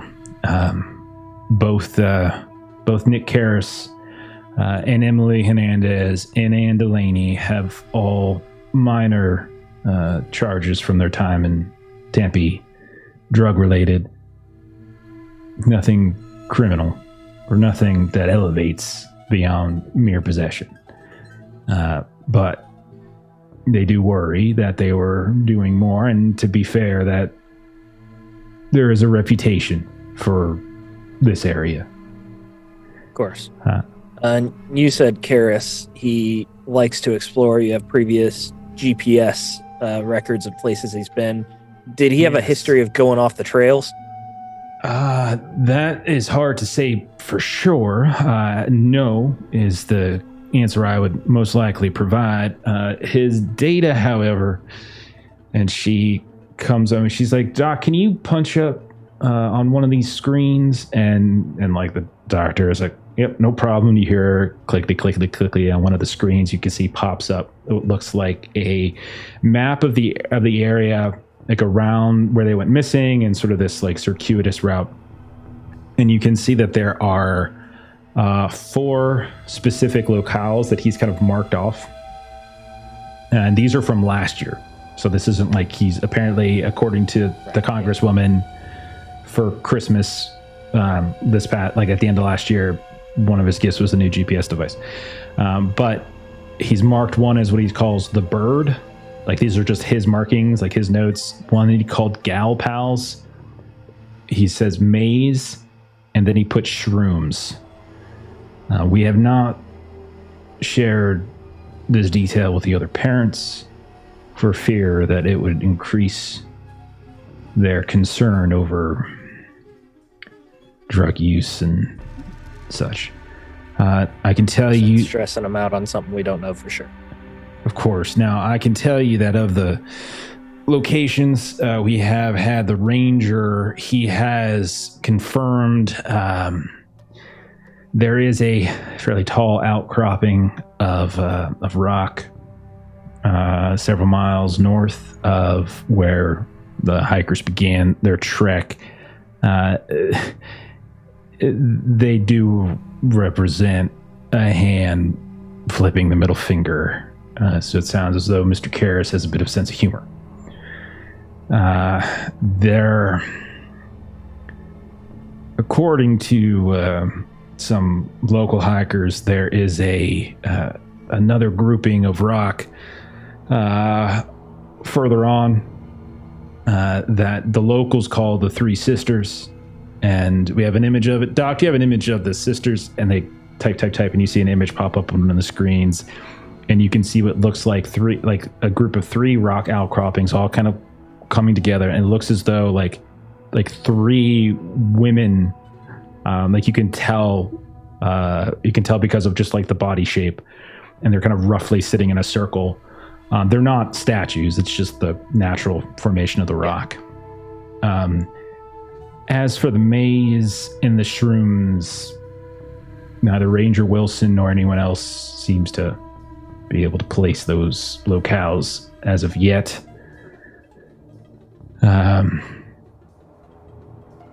And she has her own people working on this, but more than Congresswoman Karras has reported multiple times to us her concern that this is not just a disappearance, but rather this might have been an attack on her.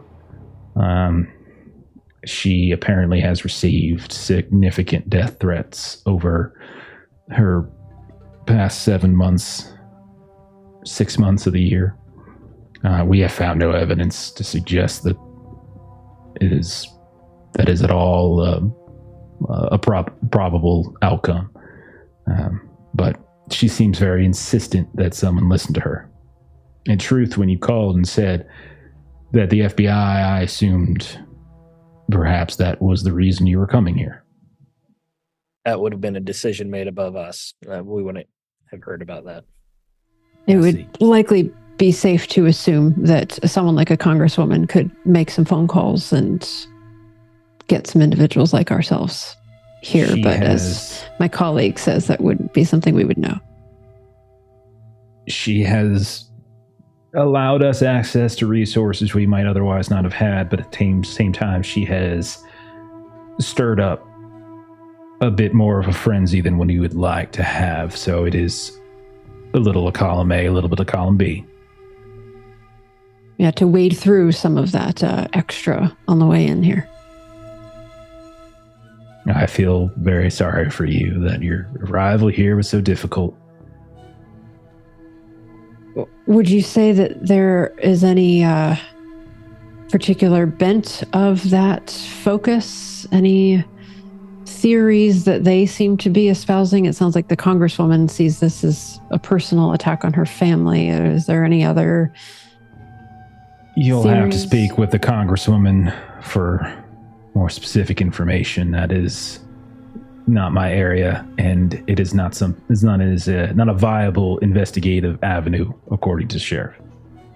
Of course, can just be a little noise in the conversations with folks. I did have a quick follow-up question. You mentioned that they were concerned that this was kind of recreational drug use related. Was there any evidence of that in lab work from Mr. Benson when he was found? There was extensive lab work done on him. He had no foreign substances in his bloodstream, no signs of even a drop of alcohol. He seems to have been otherwise clean. His difficulties were more confusion, dehydration, and some physical injuries.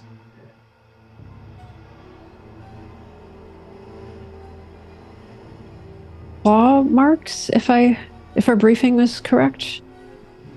Yes, ma'am. Is there any theory as to what animal could have caused that? Coyotes is the popular theory. They are plentiful here and can be very aggressive in certain situations. Anybody have human over 40? Yeah. 80. Car's got 80. Dear God, you got 60 for Chopra. 3 of you get the sense that she is skeptical of that. So you mentioned that is a theory. Do you have a alternate theory? Ma'am, I do not have any theories. I merely report what we know.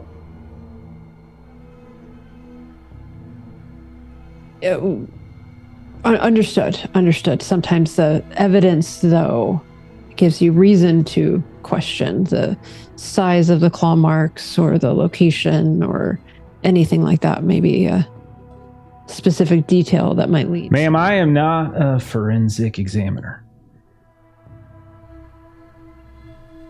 Very true. You also get the sense she's very tired. Yeah, it's been quite the ordeal that you have all been through. And I can assure you that we mean to work in conjunction with your office and seek to find the most positive outcome to the situation that we can. Do we We're have pictures of the overjoyed. claw marks, or is it just something that we've heard about? Just a report. All you had was a report. Okay. So then Weaver will either, if it's with her or with someone else, go through and get copies of all the documents that we spoke about getting copies of, such as like the transcript of the phone call, Right. Stuff like that. Well, there is no transcript. Oh, it's just the audio recording. So if you ask for it, she'll say, Doc, can you queue up he's got clearance, it's okay.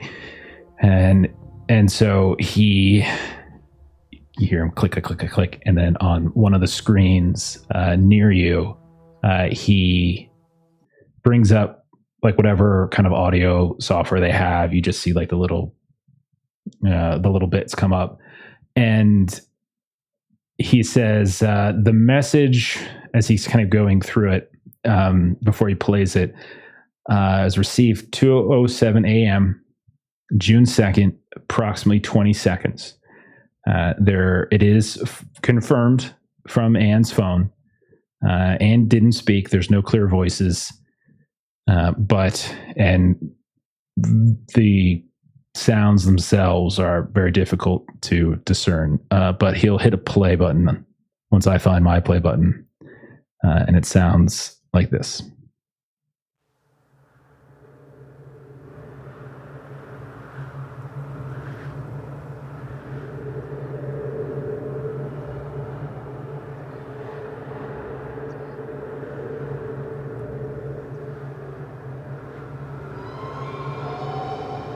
And that is it. Series of wind sounds, moaning, and kind of a screech or a cry at the end. And that was it, like distant.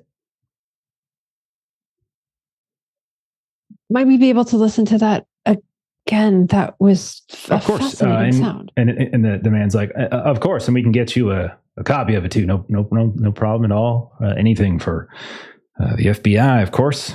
And so he'll play it again. We'll crank it up.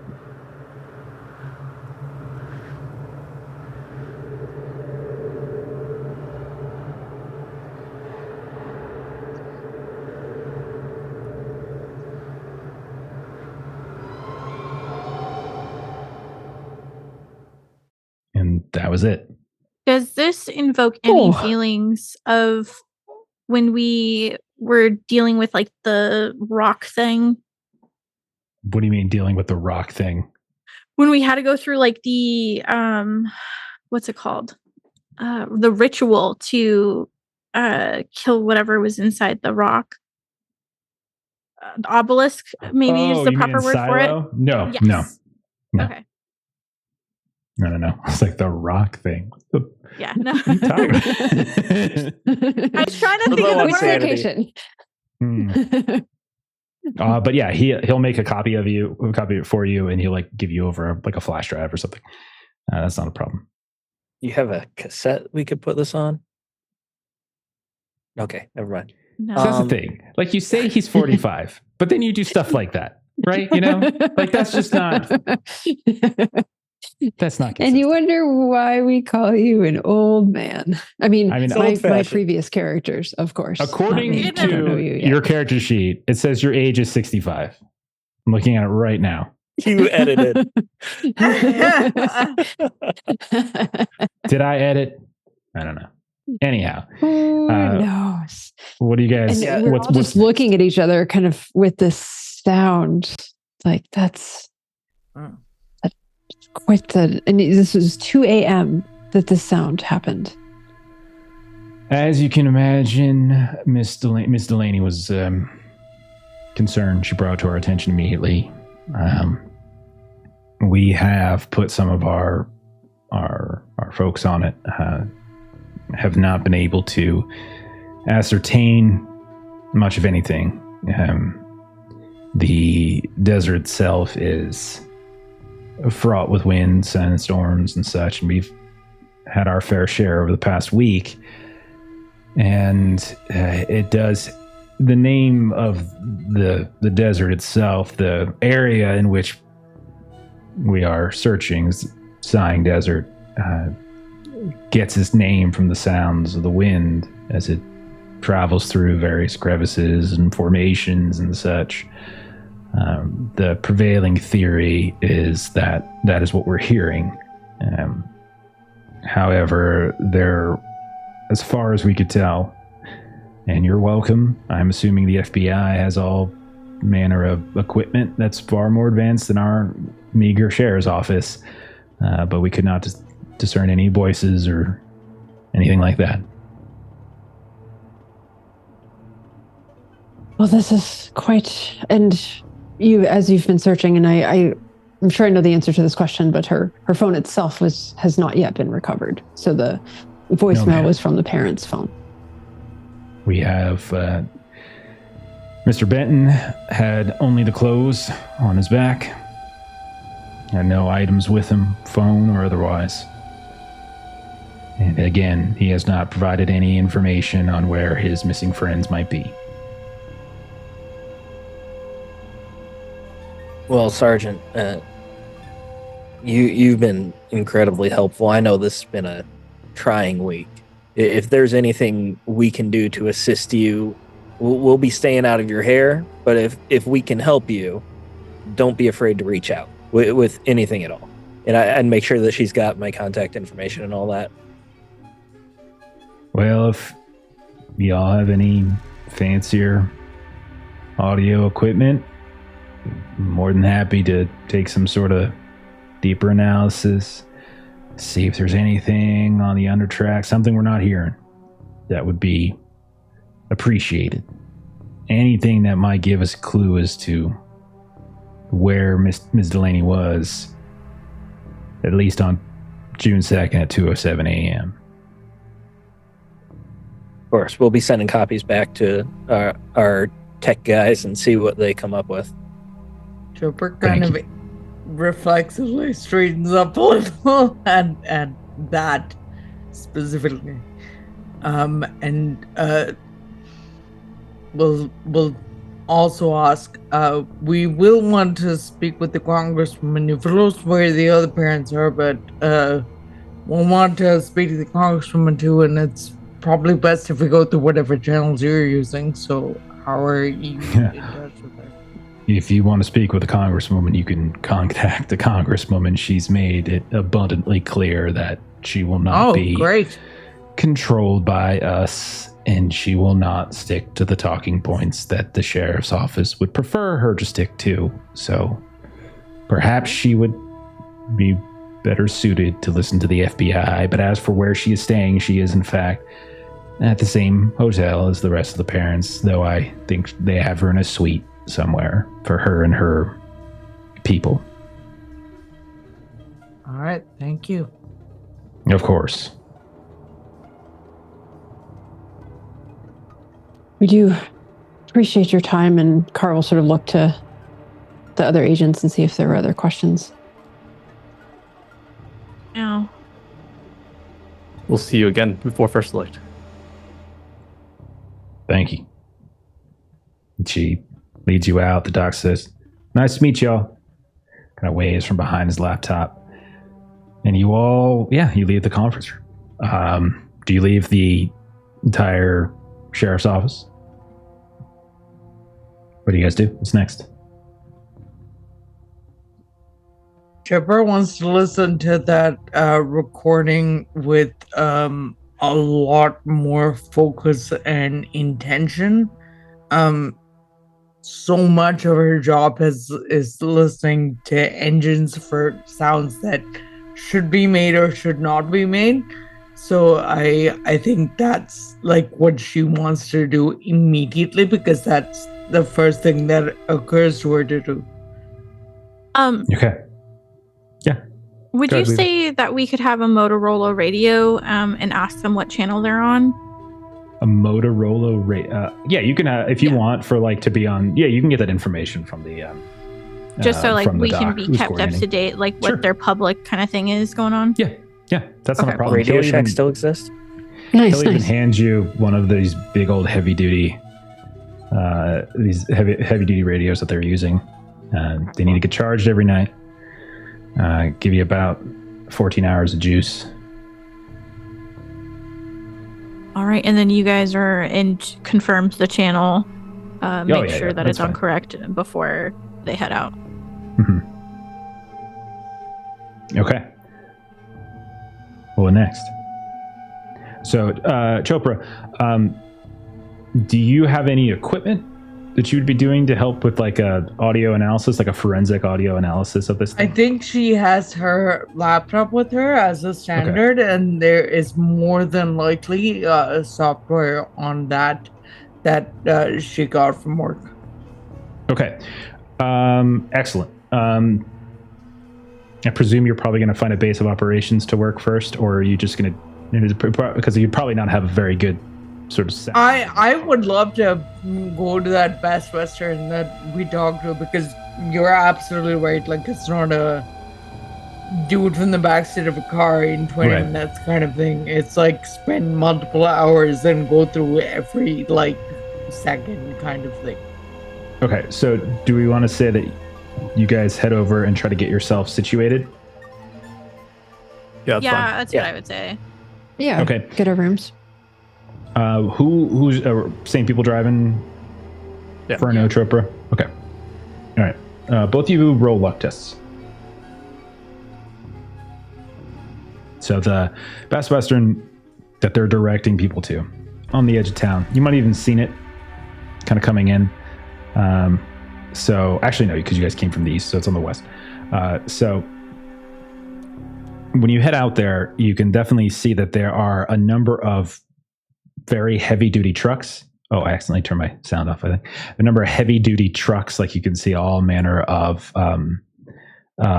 like these big like Dodge Rams and like Ford F-150s and all manner of stuff like that, right?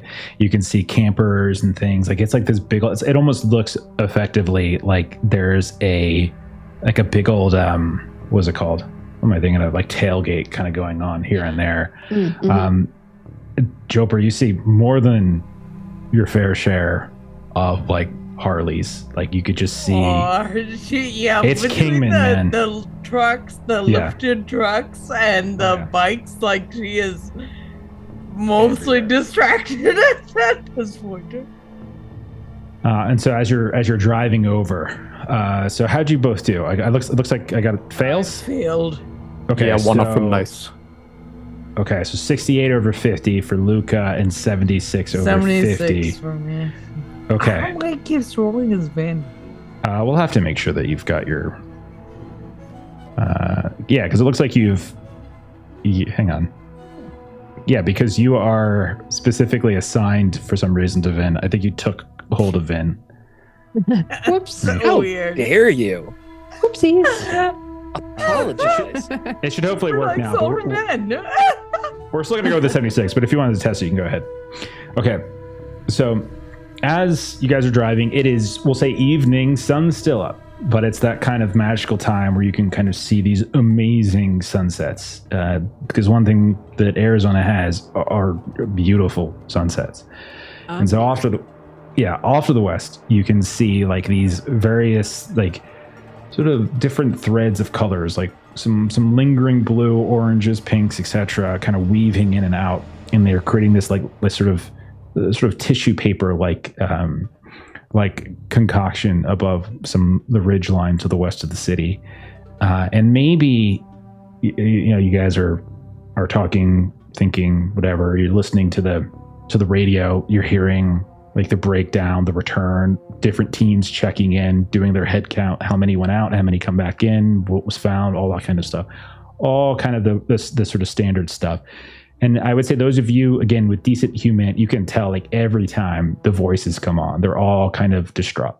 They're all kind of disappointed. You can tell that there's like this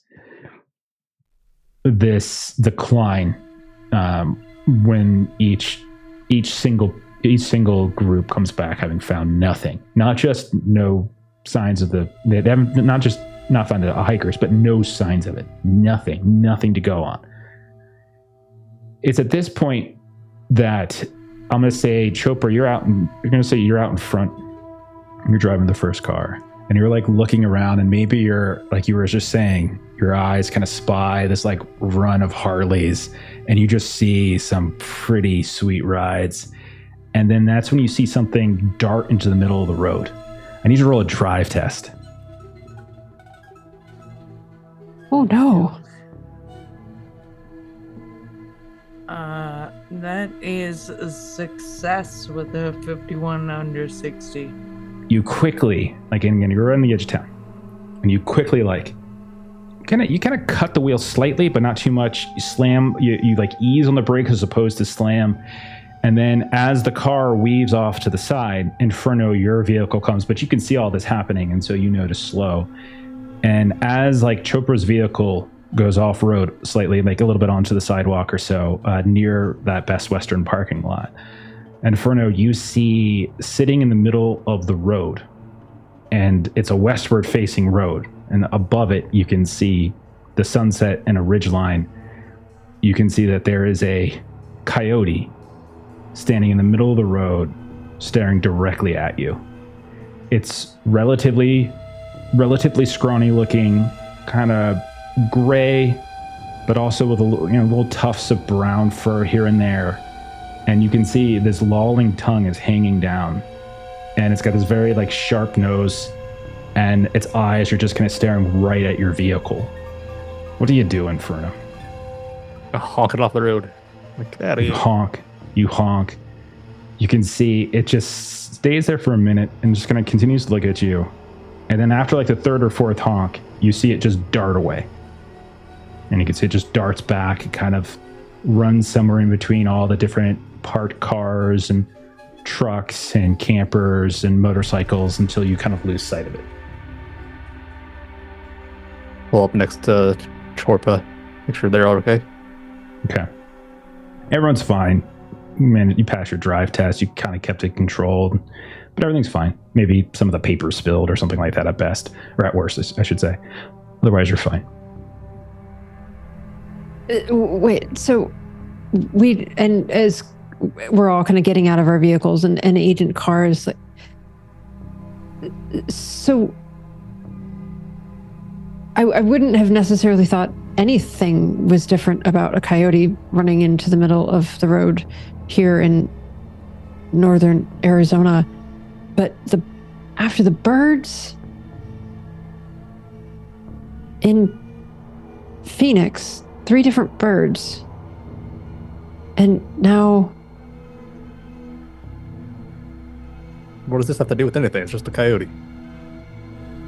I would have said it was just not even worth mentioning, but I don't know, maybe not. But Carr is definitely just kind of scratching her head a bit just about the weirdness of the 2 things at the same time. But yeah, I suppose let's get our rooms. Okay. So she kind of wants to get situated and kind of chat about what we've got so far. We'll gloss over all of that. No problem. We'll say you get as many rooms as you're capable of getting. A couple of you are probably going to have to share. There's just not that many. So we'll say there's like 2 rooms, and we'll get them accompanying if you want. You can kind of move through that accompanying door. And so we'll say half an hour later, you're settled. You have your 2 rooms. Chopper, you can start digging into. So go right ahead and do that. So while Chopper, you get set up and you start going through some of your audio software and digging into this this message, what are the rest of you doing? Is this the same hotel as the families, or is that a different one? No, this Different hotels. Different. Can I assist Chopra? What skill would you be using to assist? I was thinking like computer science. This would be more. Well, actually, yeah. This wouldn't really be computer science. This would be actually SIGINT. Oh, Do you have SIGINT? No, I don't think so. Yeah, no, I don't. All right. It's more about analyzing signals, basically. So analyzing audio signal and stuff like that. Like as opposed to, it's not really hacking, or like digging through like forensic code of a program or anything like that. It's more just sort of digging into the signal. Okay, so what is everyone doing? So before nightfall, I'll take whoever wants to come with me to the other hotel and speak with Congresswoman. Okay. I'll go. All right. So Inferno Price, you're going to head over to the Hampton. Car? Want to go see if we can visit the guy in the hospital? So I believe we needed that to be officially set up. That was my understanding. She said she was going to call over and put you guys on the list. Got it. Okay. Yeah, that was going to take some time. Car actually does have SIGINT, so Car could assist Chopra. Okay. I mean, it's up to you. I would say that digging into this, getting into the audio file, it's not like a quick thing. Like it's going to take some time. So if you want to invest a couple hours of your night into this, if both of you want to do that, that's fine. If they do that, then I'll go with the guys. Okay. Fair enough. Yeah. Okay. Cool. All right. So we'll start with the guys then. So we'll say Inferno, Price and Weaver as Carr and Chopra. You sit down, you unpack whatever equipment you do unpack, and you start listening and listening and listening to the same audio over and over and over again. You get the waveform out. You look at the waveform, all that. Meanwhile, Inferno, Price, Weaver, you head over to the Hampton Inn and Suites. And there are just as many, if not more, news vans and such outside of the Hampton than there are outside of the actual sheriff's office. And when you get there, we'll say at this point it's nighttime, and so you can see there's all lights and such here and there that are popped up. People have these different like boom lights that are set up for their stand-up reporting. And you do see as you get there, there's a bit of a kerfuffle happening. And the three of you, as you find a place to park, you come up, you can see that right to the entrance into the Hampton, where like there's that loop around where like you can drop off your luggage. You can see that there is a crowd, like this horseshoe of a crowd, and there's like a handful of folks who are asking questions. And you can see there's a group of people that they're asking questions of, a couple cameras and such. And you all recognize the congresswoman from Arizona's first district. She is, you would probably peg her late 40s, early 50s, little heavy set, blonde hair, though part of the campaign against her was that she dyed her hair. But blonde hair, you can tell that she seems like she is less playing the sad crying mother and more like the outrage kind of angle to it. And like she's answering questions and kind of giving updates, and every now and then you can hear like she kind of waffles between like thanking and supporting all of the law enforcement and volunteers who've been searching, but also you can tell like in the rhetoric of her interview and her answers that she's also like criticizing them for not finding anyone at the same time. So there's like this weird waffling back and forth. You also see that behind her is a man. If you did any sort of quick background, very easy to find the Congresswoman's husband, bald, but seems to be clinging to some hair on the sides of his head. You can tell he is just kind of standing there staring off, kind of a blank look on his face, neither smiling or frowning, just kind of staring off, hands folded right in front of his, like right at his waist. As far as you know, they only have one child, so this is like their only kid.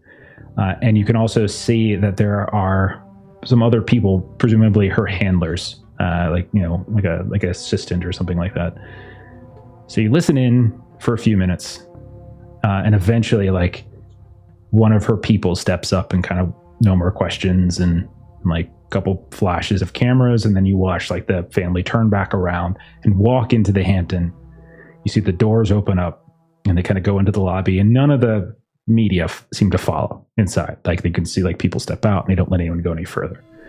So what is your strategy here? We'll take that chance to follow in. If they allow us. As you do see that 2 guys and 1 woman kind of stop you at this point. One of the guys is very big, 6'4" or so. You can see he's dressed in plain clothes, but anyone who has a decent amount of alertness can quickly assess this is probably security. Big guy. The woman, slightly shorter, maybe 6'1" or so, same deal. Plain clothes, but you can tell they both have kind of bulges on their waist. They're clearly carrying. You're not sure exactly if these are her private hire or if these are officially applied to her, whatever. But then the other man is slender, wearing a suit, but no tie. And he steps in front and he's like, excuse me, all questions, we're not taking any more for tonight. Once we get the report from the sheriff's office in the morning, once searching commences in the morning, perhaps the congresswoman will speak again. But right now, that's it for tonight. You've had your fill. It is late night, but if official business here, FBI, if you would like to have a word with us. Flashback. May I see your badges, please? Of course, we can give that over. So you show them, and he looks at them, and then kind of looks over towards the 2 security, and he mumbles, well, it's about fucking time. And this way. And so turns around, the 2 security people kind of just step in front, almost like they're automated doors themselves. They just kind of step in front and kind of block anyone else from following you. But you follow this much smaller man, slender man. It doesn't work out. You go inside, you go past the sort of the lobby area. You can see what looks like there's other people here, but you don't get the sense that there's like media inside. Hotel staff. It's a bit of a thing. Leads you to the elevator. You go up all the way to the top. You're maybe like 3 minutes behind her at most, and like he takes you down, and the whole way he's like, the congresswoman has been trying for days to get somebody to take her seriously with these threats, and no one will. No one will take her seriously. It's about time. It's honestly, it's well past time. If you all were doing your job, maybe Nicholas would have gotten taken in the first place. And they kind of choke up. Let's go ahead and get to the details. I can't make the elevator go any faster. You guys are just sitting there. Celine Dion comes on. Just do. And then leads you down the hall, knocks on the door of a suite, and he waits. He doesn't go in. The door opens up. You can see the husband again. He's doing so. And he's like, Paul, these are agents of the FBI. This is Agent Price, Agent Weaver, Agent Inferno. And Paul is just like, well, it's about time that they take us seriously. It's about time. You know, our taxes pay your salaries. And it's about time that you take us seriously. My boy is out there. My boy. And Weaver will kind of take him off to the side and speak with him. No, you try, but he throws your arm off. And he's like, get your hands off me. And I need you to roll to see if you can kind of get him calm as he gets very emotional. Extremely emotional. So give me a persuasion. It's fine. Persuasion. Anyone can be warm and empathic. Agent Weaver can be warm and empathic. Apparently not. Jinx to me, it feels like. The dice didn't agree. Kind of throws like, I'm a husband of a sitting congresswoman. I know what it means to be handled, and I will not be handled by the likes of you. And it's at that point you hear like the click, click, click of heels as you see on this sort of floor that is, it's a suite. So you got like a kitchen and all sorts of stuff. You see the congresswoman show up and she's like, Paul, shut your mouth. Go in the other room. Take him with you. And then suddenly he just gets very crestfallen. His head kind of goes down at that point. And he's like, sorry, Vicky. And then Weaver, you're able to kind of lead him off into like a bedroom. You take him to the side bedroom. It's not there where they're actually sleeping, but it looks more like they've set up like a sort of a private office.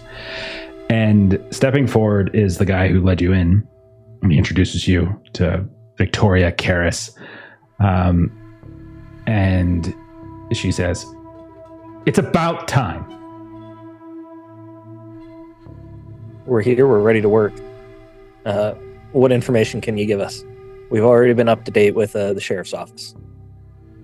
She turns around and starts walking back into what there's like a living room area. There's a couch, but you can see like there's papers everywhere. There's multiple laptops, some open, some done. You can tell like people have been working here.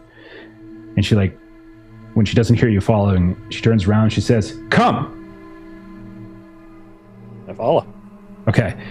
And so she leads you in and she takes she reaches down and she picks up this brown file folder. It's got a couple rubber bands wrapped around it. You can tell it's fairly thick.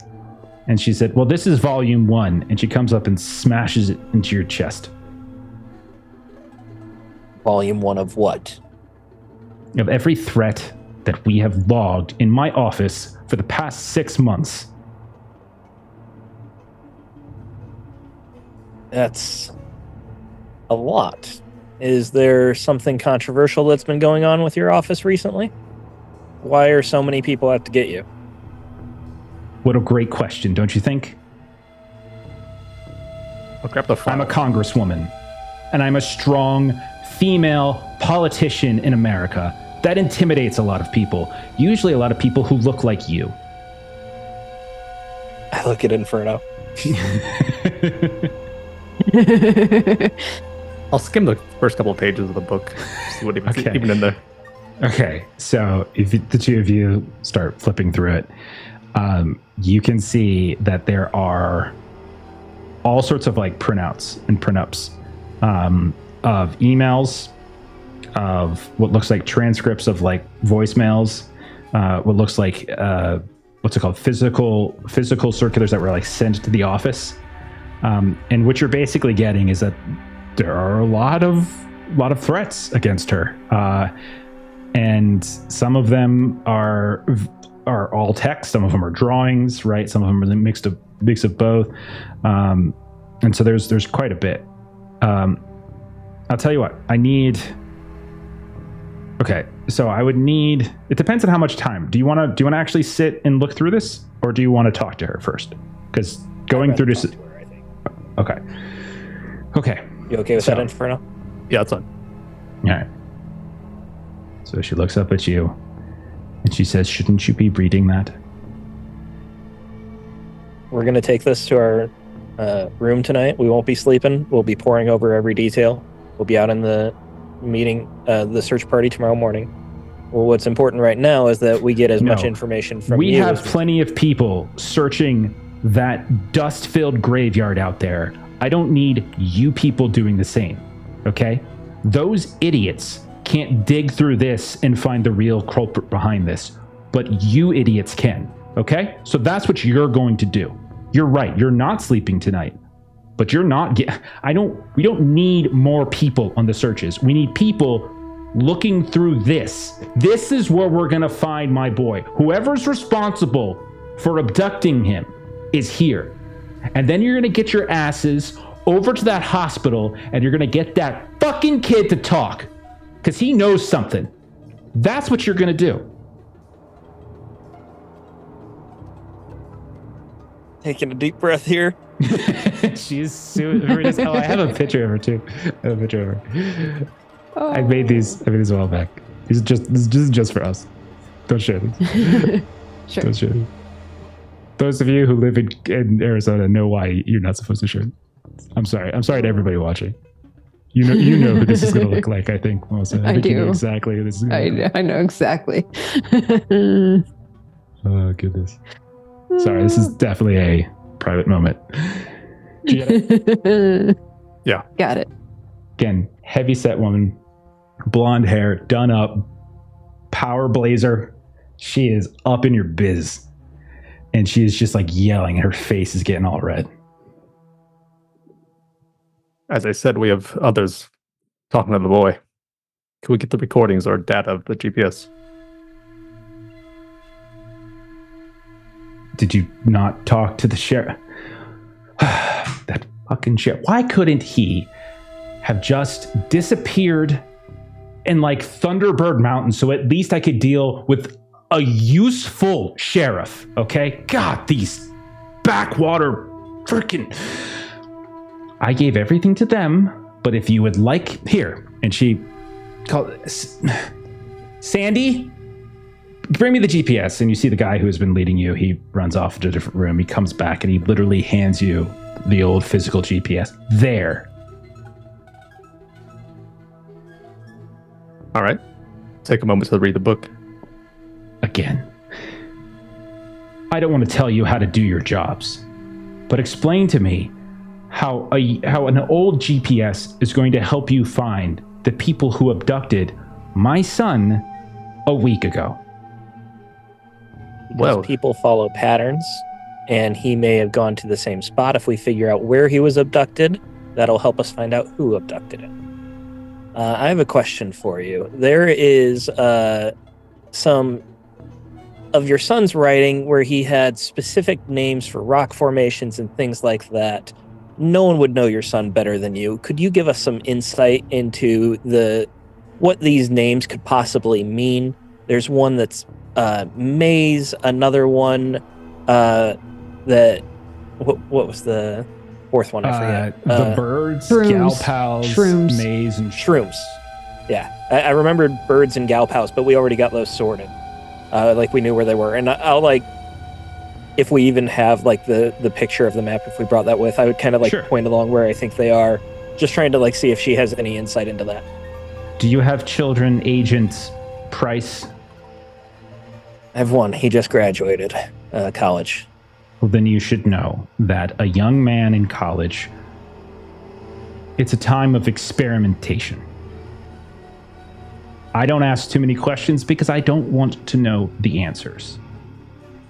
Shrooms. I understand that. Do I have to spell that out for you? No, I'm sure your own son has probably dabbled a bit. He's been an issue in other ways. Do you have any idea what maze could mean? In any sort of insight, has he ever talked to you about these trips that he's been on? Ever mentioned any of these formations? Favorite, like when he's talking about the highlights of the trip, maybe? Now that you mention it, when he was a little boy and we would do road trips up to Flagstaff, all he would ever do in the back seat the whole time was mazes. We bought him maze books. No, I don't fucking know what it means. It's probably a bunch of rocks that he got lost in one time.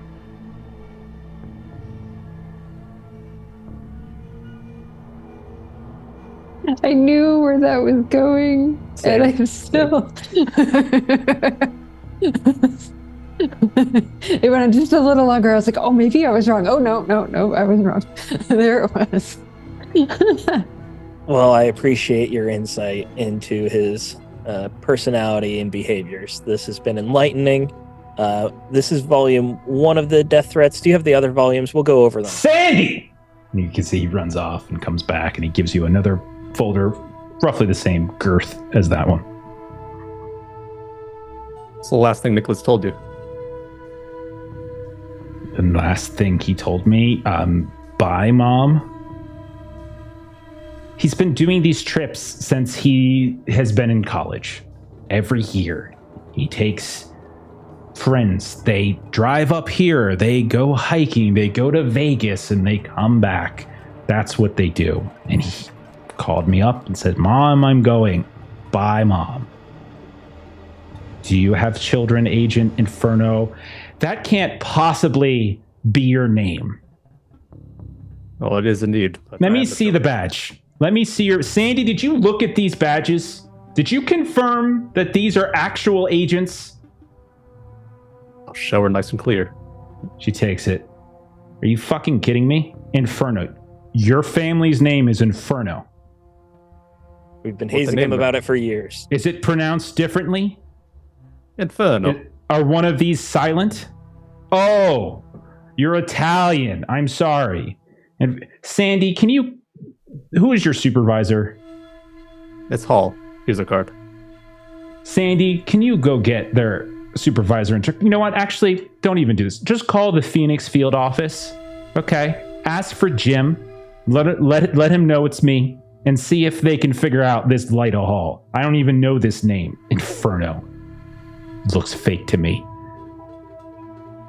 She throws it off, and Sandy goes off into the other room. I think we've got enough from you. Go pick up my badge. Okay. I don't have any more questions. You don't have any more? Okay. Do you have any more? No. Ooh. Okay. All right. So we come back, and we'll say we'll cut over to Carr and Chopra, the newbies, who are back in the Great West. Excuse me, the Best West. Yeah, Best West. And you have been, let's say, for the past hour, poring over the data. You've been playing the signal over and over and over and over to the point where your naked ears are probably starting to hear things in it. But every time you look at your basic waveform, it's so flat, and then there's the peak, the wail at the end, and you just see these very sort of subtle blips along the way that sound like the wind, and then the strange wail that kind of peaks up and then dissipates. So how about this? If you're both working on it, you can both roll SIGINT, and we'll see how that goes. Can I have an audience dice? And I really want to succeed. Yeah, I'll grab one so that mine will be 50-50. Me too. Okay. Oh, thanks for fixing it, Jeff. Yeah. I just failed with this with 61. Okay. I also Agent failed with the Carr. 71. Okay. I will fail forward a little bit. I know. And what I'll tell you is that you keep studying this, you keep looking at it, you keep listening to it. And then at a certain point, you take the headphones off and you just sort of watch the waveform. Maybe it's even accidental. And you start to see the waveform kind of takes a different shape. Ever so slightly, not listening, putting it down, this sort of observer effect sort of deal, except audibly. And you just see the waveform kind of shifts and changes. And you kind of hear coming out of the headphones, you hear these different sounds. Doesn't sound like a of the actual wind, but they're just beeps. Almost like your headphones are running out of juice if you're using what's it called? Headless or cordless headphones. Yeah. But the minute you put your headphones back on, all you hear is just the whoosh. Might just be your headphones are breaking down.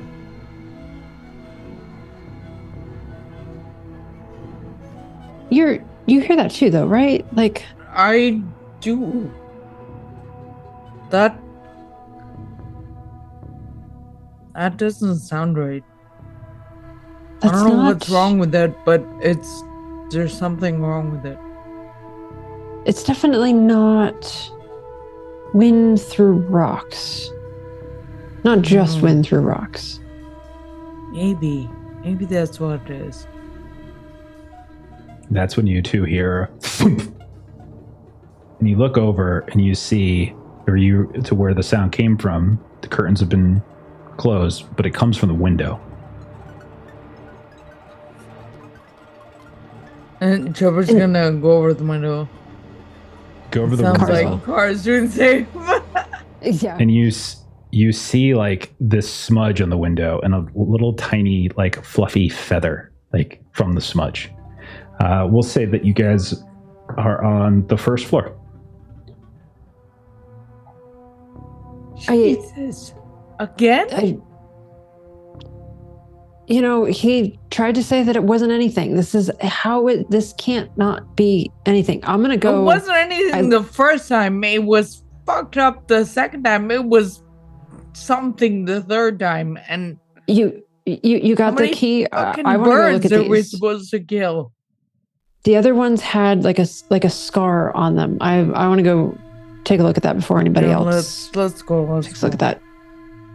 Two of you go outside and you go searching around. Both of you, what's your search? What are your searches at? 50. 50. It's good. Also 50.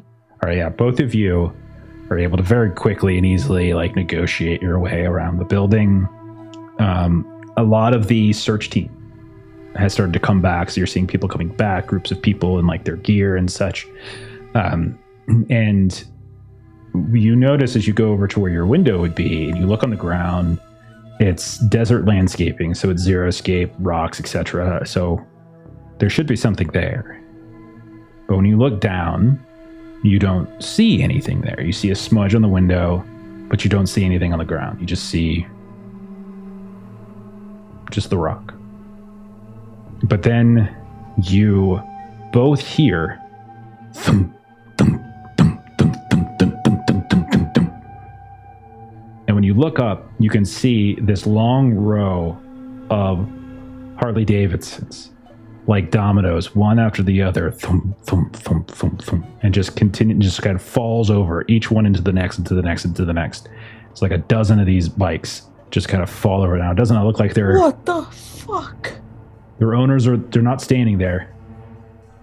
And then you look off to the right and you can see underneath this street light in the parking lot, trotting away into the darkness of the desert. You can see there is a coyote. And their head turns and you can see in their mouth appears to be a bird. And they look back almost like they're looking at you. And you can see this tiny little shiny bit in their eyes from the light above. And they turn back forward again. And they run off into the darkness. It's then... Agent Carr's gonna... Yeah. You start following? Yeah, absolutely. Okay. It's a bird and a coyote. I'm going after it. I'm going in the other direction of the bikes to see if I can see what pushes them over. Okay, I think you it was head a over. Coyote. Okay, so you head over, you're... Things are between 200 and 400 pounds. A coyote should not be able to push them over. And Car follows the coyote. They are... Yeah. Yeah, so anyway, arguing and going into... You're not you can shout at each other. It's not like you can't hear each other. You're 30, 40 feet from each other. It's no big deal. It's you can shout here and there. Car, you go past the light and your eyes kind of get a little weird because you're underneath the light and you're trying to look out into this dark desert expanse. And then you get to the edge of the parking lot and you're looking out in sort of the desert wasteland. And your search is 50, right? Correct. Don't see anything out there. Don't see any coyote moving about. Nothing like that. She might have a keychain or something on her, and she might have a little keychain size little flashlight on it. So it's not going to be super powerful, but she would just to try to do something. She can't see it, and so she's gonna get this little light out and just see if she can kind of keep going in that direction and just kind of move this little pen light kind of thing around. Okay, you keep moving out. You hear the crunch of the ground underneath your shoes. You're looking, you're probably 50 yards away from the parking lot. You look back, you can see there's Chopra looking around the bike area. You keep going. You, at that point, feel this sort of wind begin to buffet you a bit. And it just starts to get very, very windy all of a sudden. Your hair gets a little messy. Your clothes start to flap here and there wherever they're loose. And you can feel yourself kind of getting pelted with this warm air and this warm sand as you're just kind of getting hit and hit. Chopra, when you are over by the bikes, you're looking around for any signs of what knocked these over. Search 50. You don't see anything. I mean, there's people who came back, but no one was there. Like, you guys came around here, it was all sort of by yourselves. Like, these things were just sort of locked up, and there's nothing. You don't see anything. But you do hear the sounds of like wind. And when you look off the direction of where Car went, you can see that like the sky, which is mostly night at this point, like you guys are a couple hours in, stars and such here and there, but you can kind of see it's just like almost like a cloud, not a storm cloud. It's hard to describe. People who live here know what a dust cloud kind of looks like versus what a storm cloud looks like. It's a little bit different in terms of its color. And that's kind of what is over top of that wasteland there. And you can just, the wind is, buffeting here and there. And you don't see any signs of Car anymore.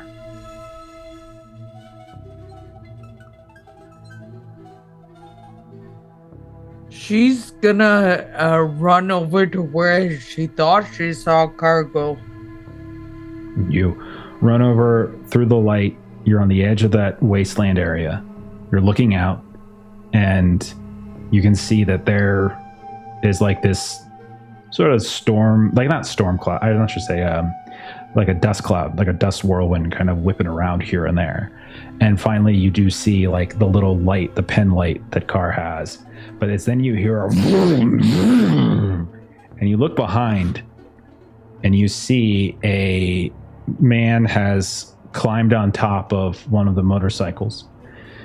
He is long hair, dark hair. You're near the Wallapai reservation. Like you can kind of you look at him, and Native American, but like the odds are right. And he's got these leather vest on, and like this red shirt underneath. He's got sunglasses on. It's nighttime, and you can see he just like guns it, and the motorcycle just starts to drive away. All the other ones now are standing upright. I need you to roll a sand test, Chopra. Oh my gosh. Oh, where's sand on that sheet? It top is right. There it is, there upper it right. is. Sorry, it just took a minute. Failure with a 94. 1 point of sand.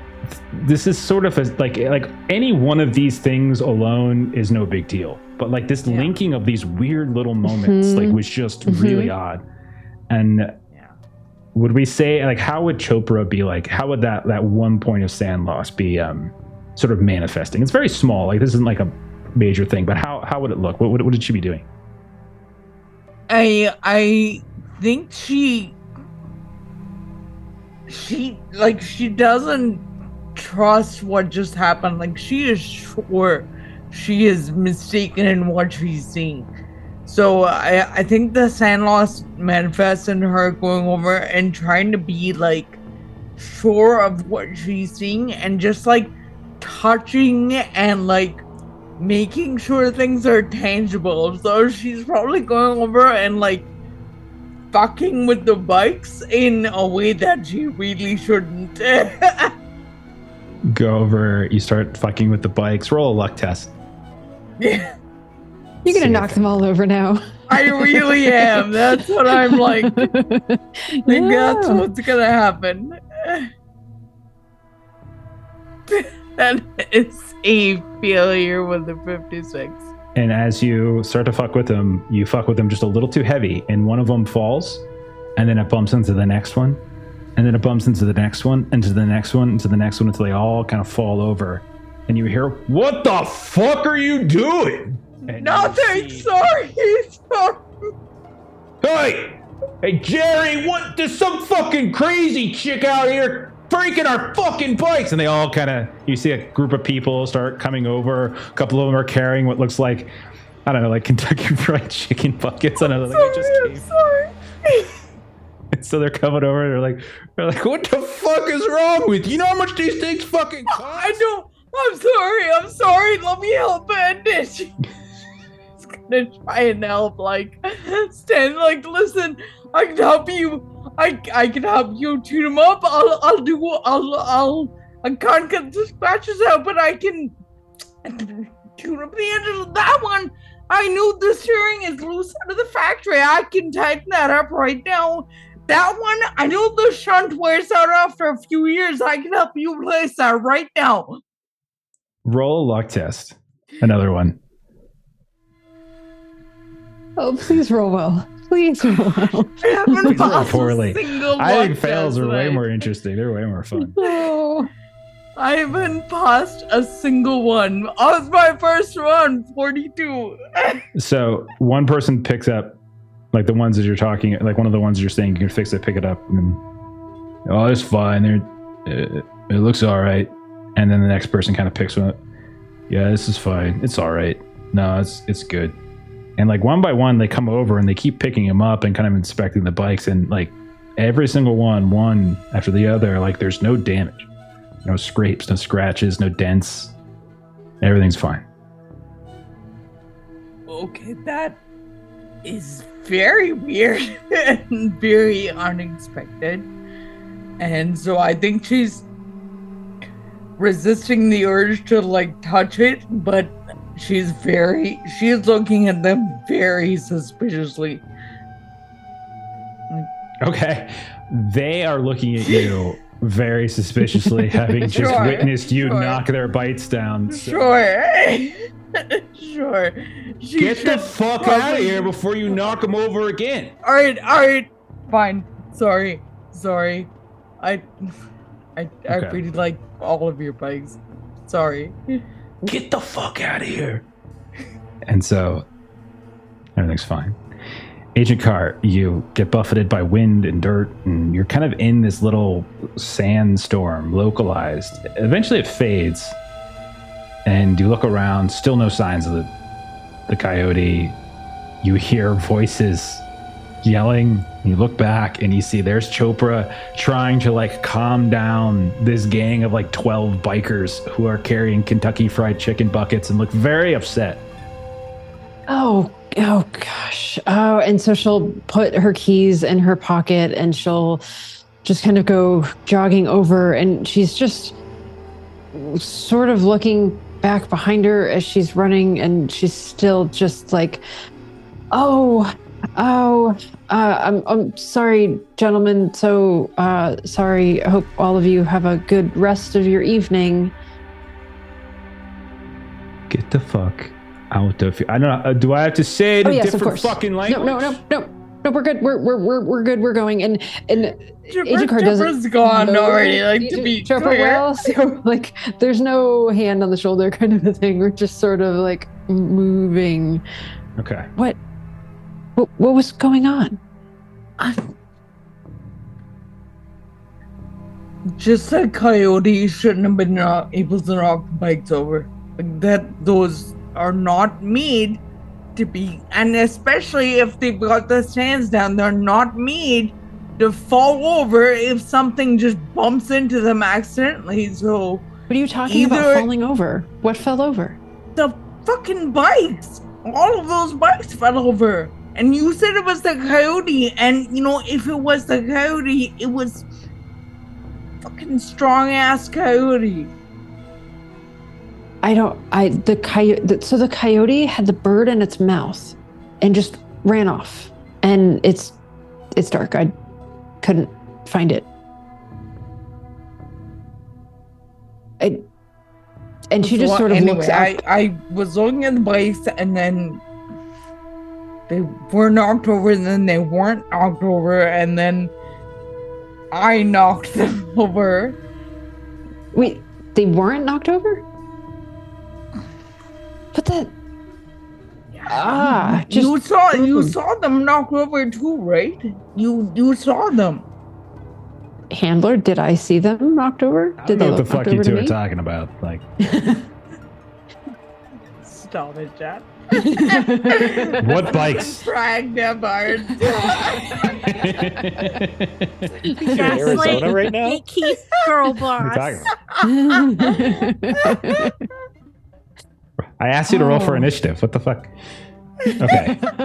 While you two are all right, let's just get back inside. I want to check back in with Weaver. Okay, so the two of you start going back inside.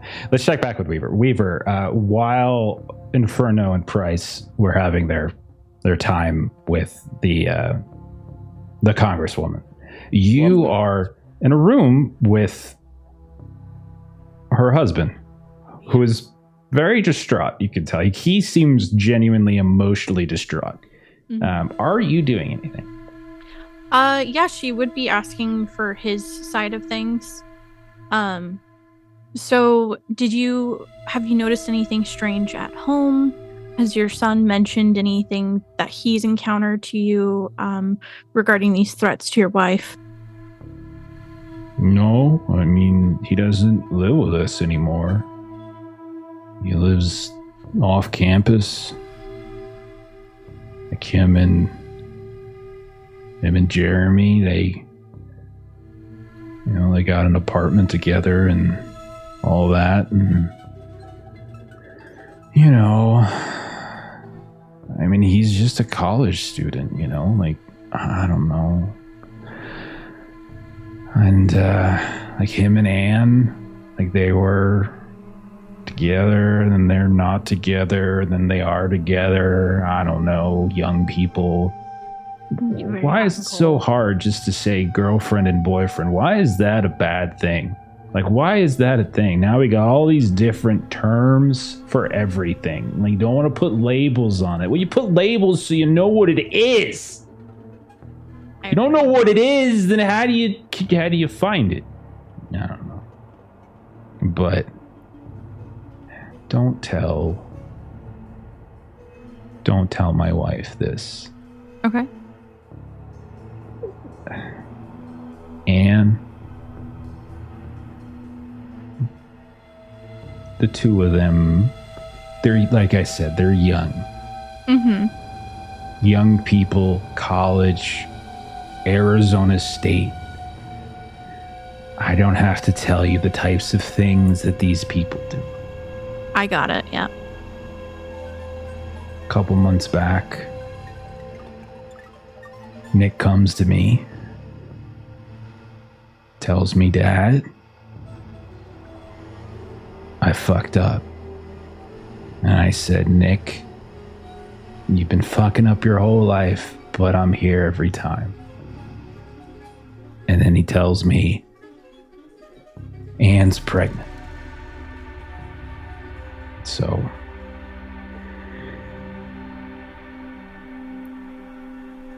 we took care of it. I see. Don't say anything to my wife. She campaigned on a pro-life platform. If she were to find out, or if the press were to find out that I paid for her son's girlfriend to have an abortion. Mm-hmm. You see where I'm going with this? Yeah.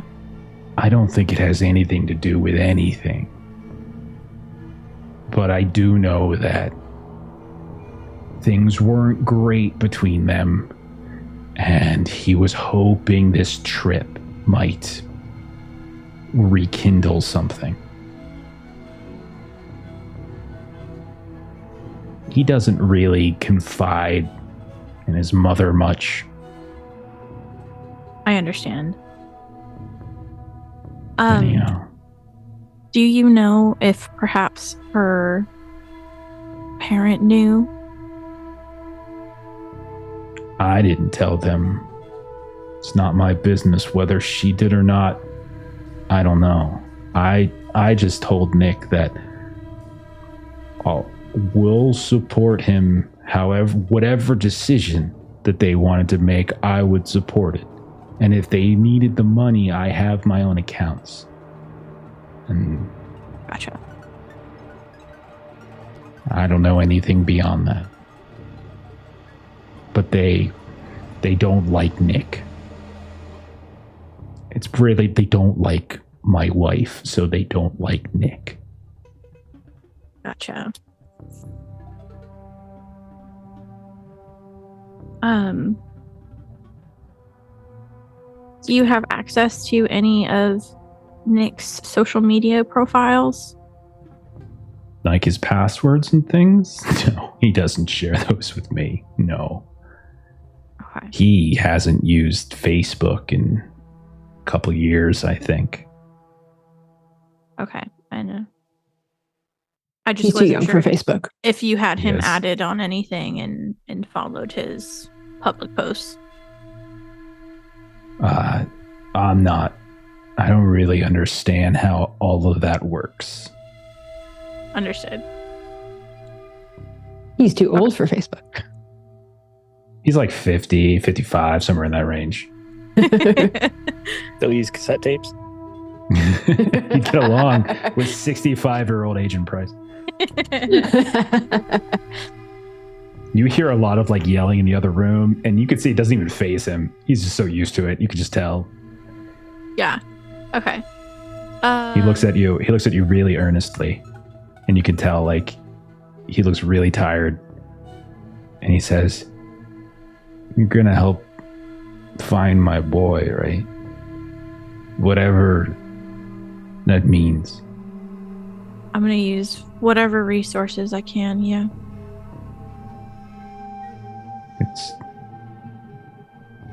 It's that not knowing, you know.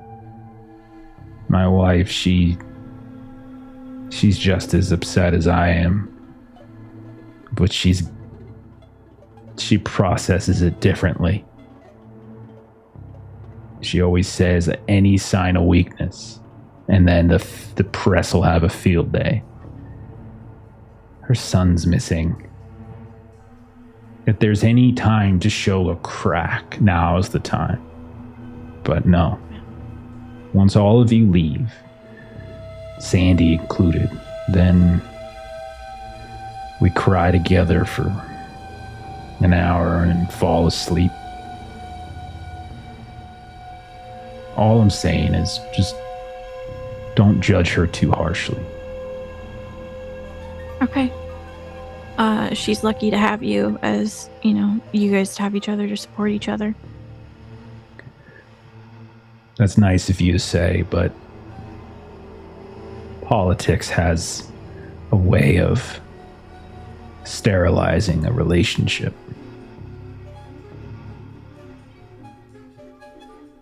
And as she gets some more like information from him, she'll like ask for the address of his apartment. All that stuff's super easy. No problem. Yeah, and she just kind of from there on goes through very bureaucratically like the stuff that she thinks we may need, and then when she hears that the guys are leaving, that's when she takes her leave as well. Okay. And she gets Paul. She asks for Paul's contact information specifically. Give me a persuade test. Sure. He's not the point person in the family. 32. Nice. He'll take it. Yeah, he'll kind of reach into his pocket and he'll hand over a business card.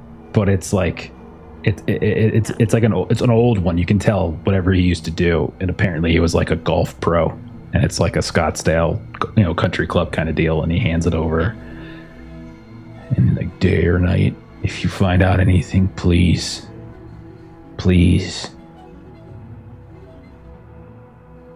I'll call you Paul.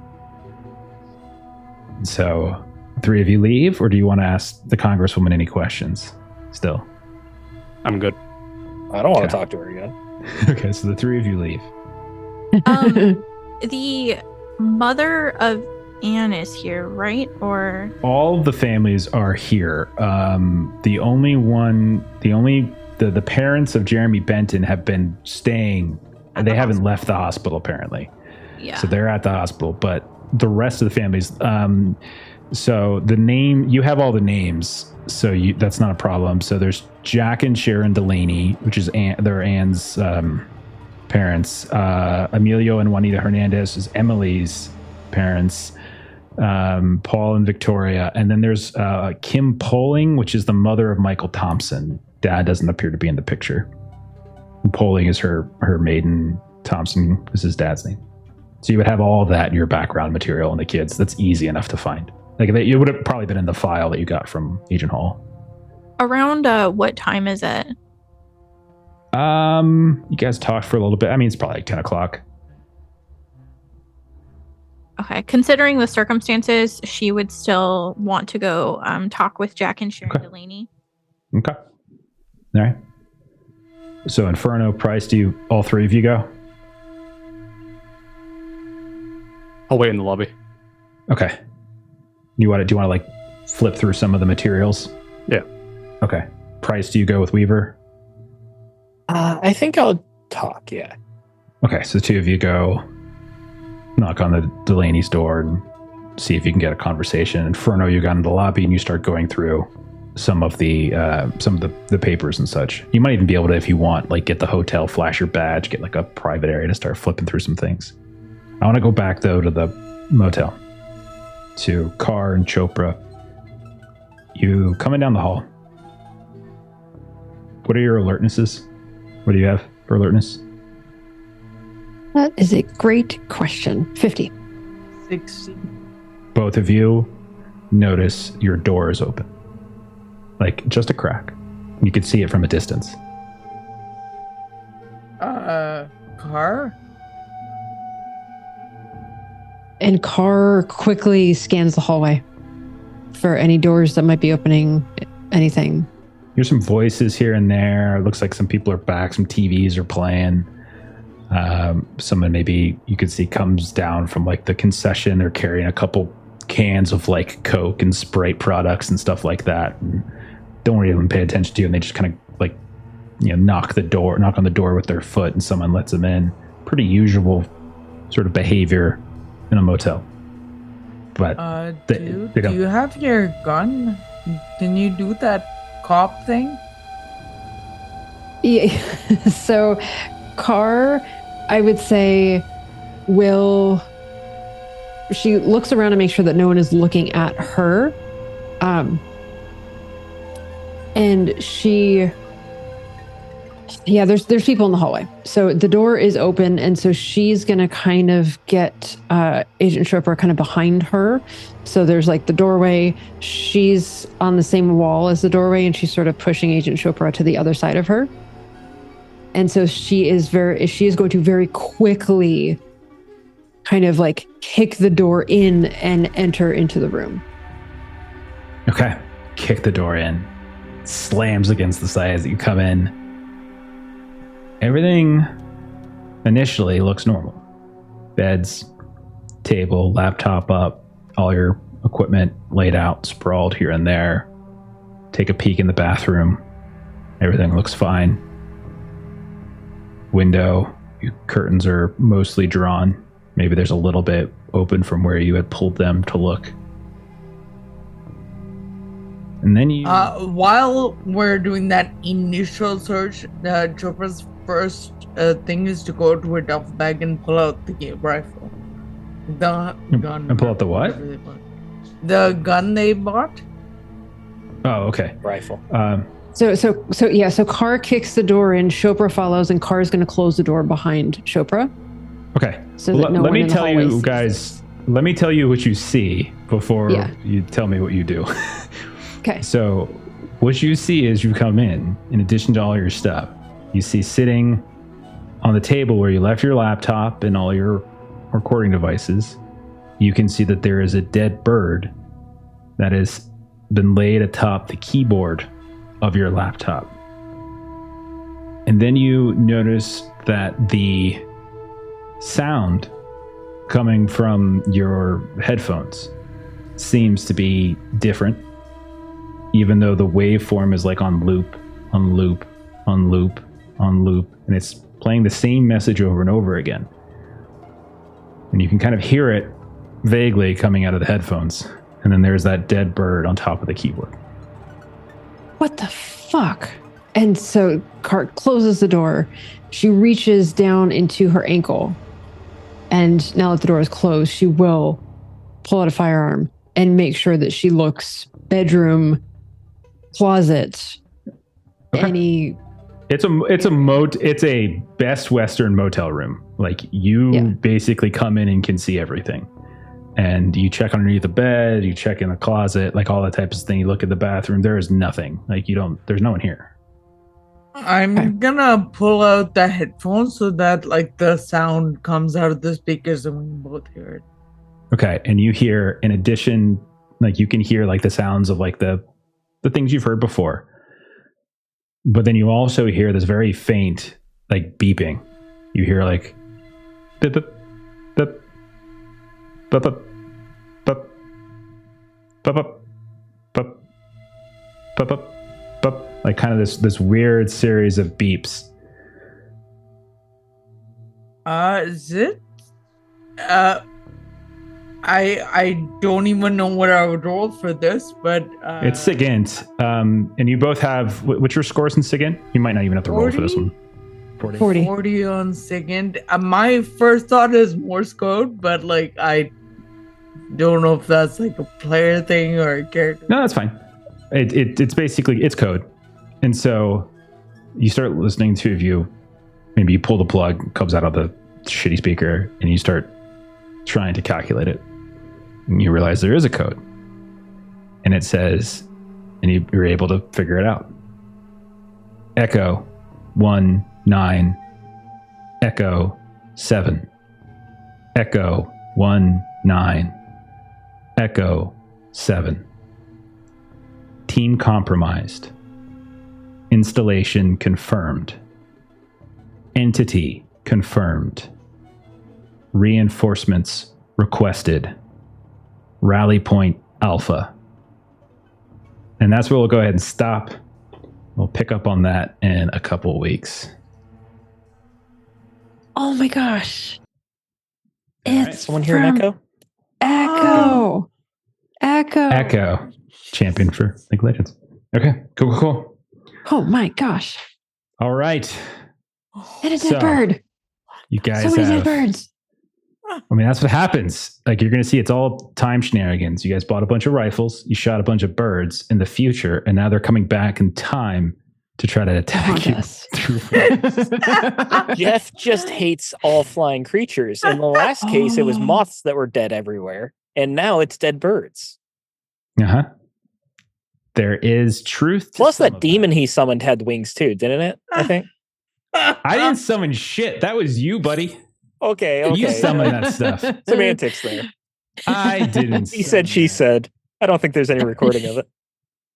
There's no video and audio recording. All right. So let's go ahead and do some plugs and we'll get out of here. So Steven, sit back, relax, and let's listen to Maya Trey. She tells us where she can be found on the internet. Go ahead, Maya Trey. Steven's. I am. Oh man, that never stops being funny. You'd think it would, but it isn't. It's I'm multi-plays games on YouTube where I make system agnostic content that centers the human player experience, and you should check that out if you want to check that kind of thing out. Fantastic. Links and all that kind of good stuff are in the various descriptions wherever it is you're watching this later. All right, Steven, what do you got going on, buddy? I'm working on my own RPG. It's called Huckleberry. It's a Weird West game. Comes out August 1st, which is coming up frighteningly fast. This August?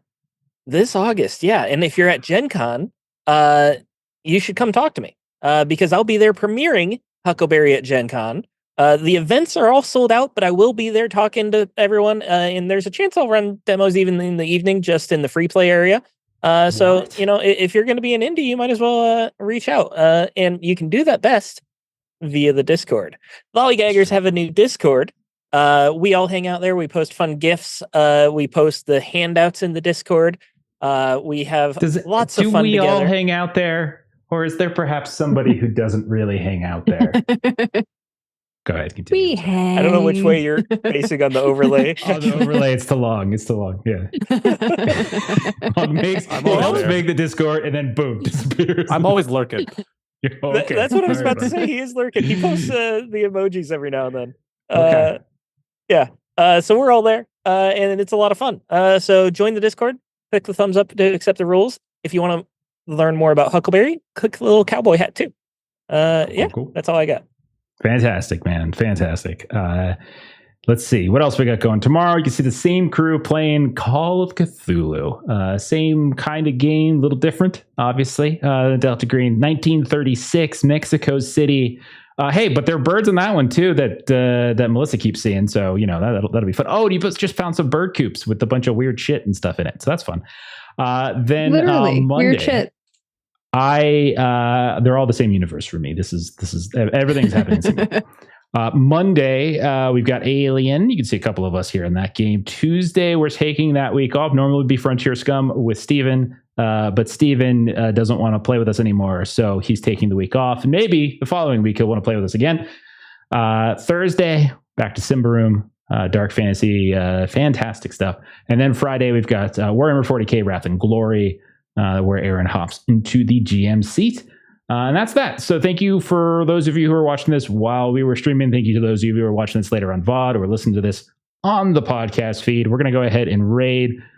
We've been on really late, so the usual people, I don't really see much. So I'm going to go ahead and raid Dork Tales. So follow that raid, and we'll see what they're doing. Have a great rest of your night. Bye-bye. Bye.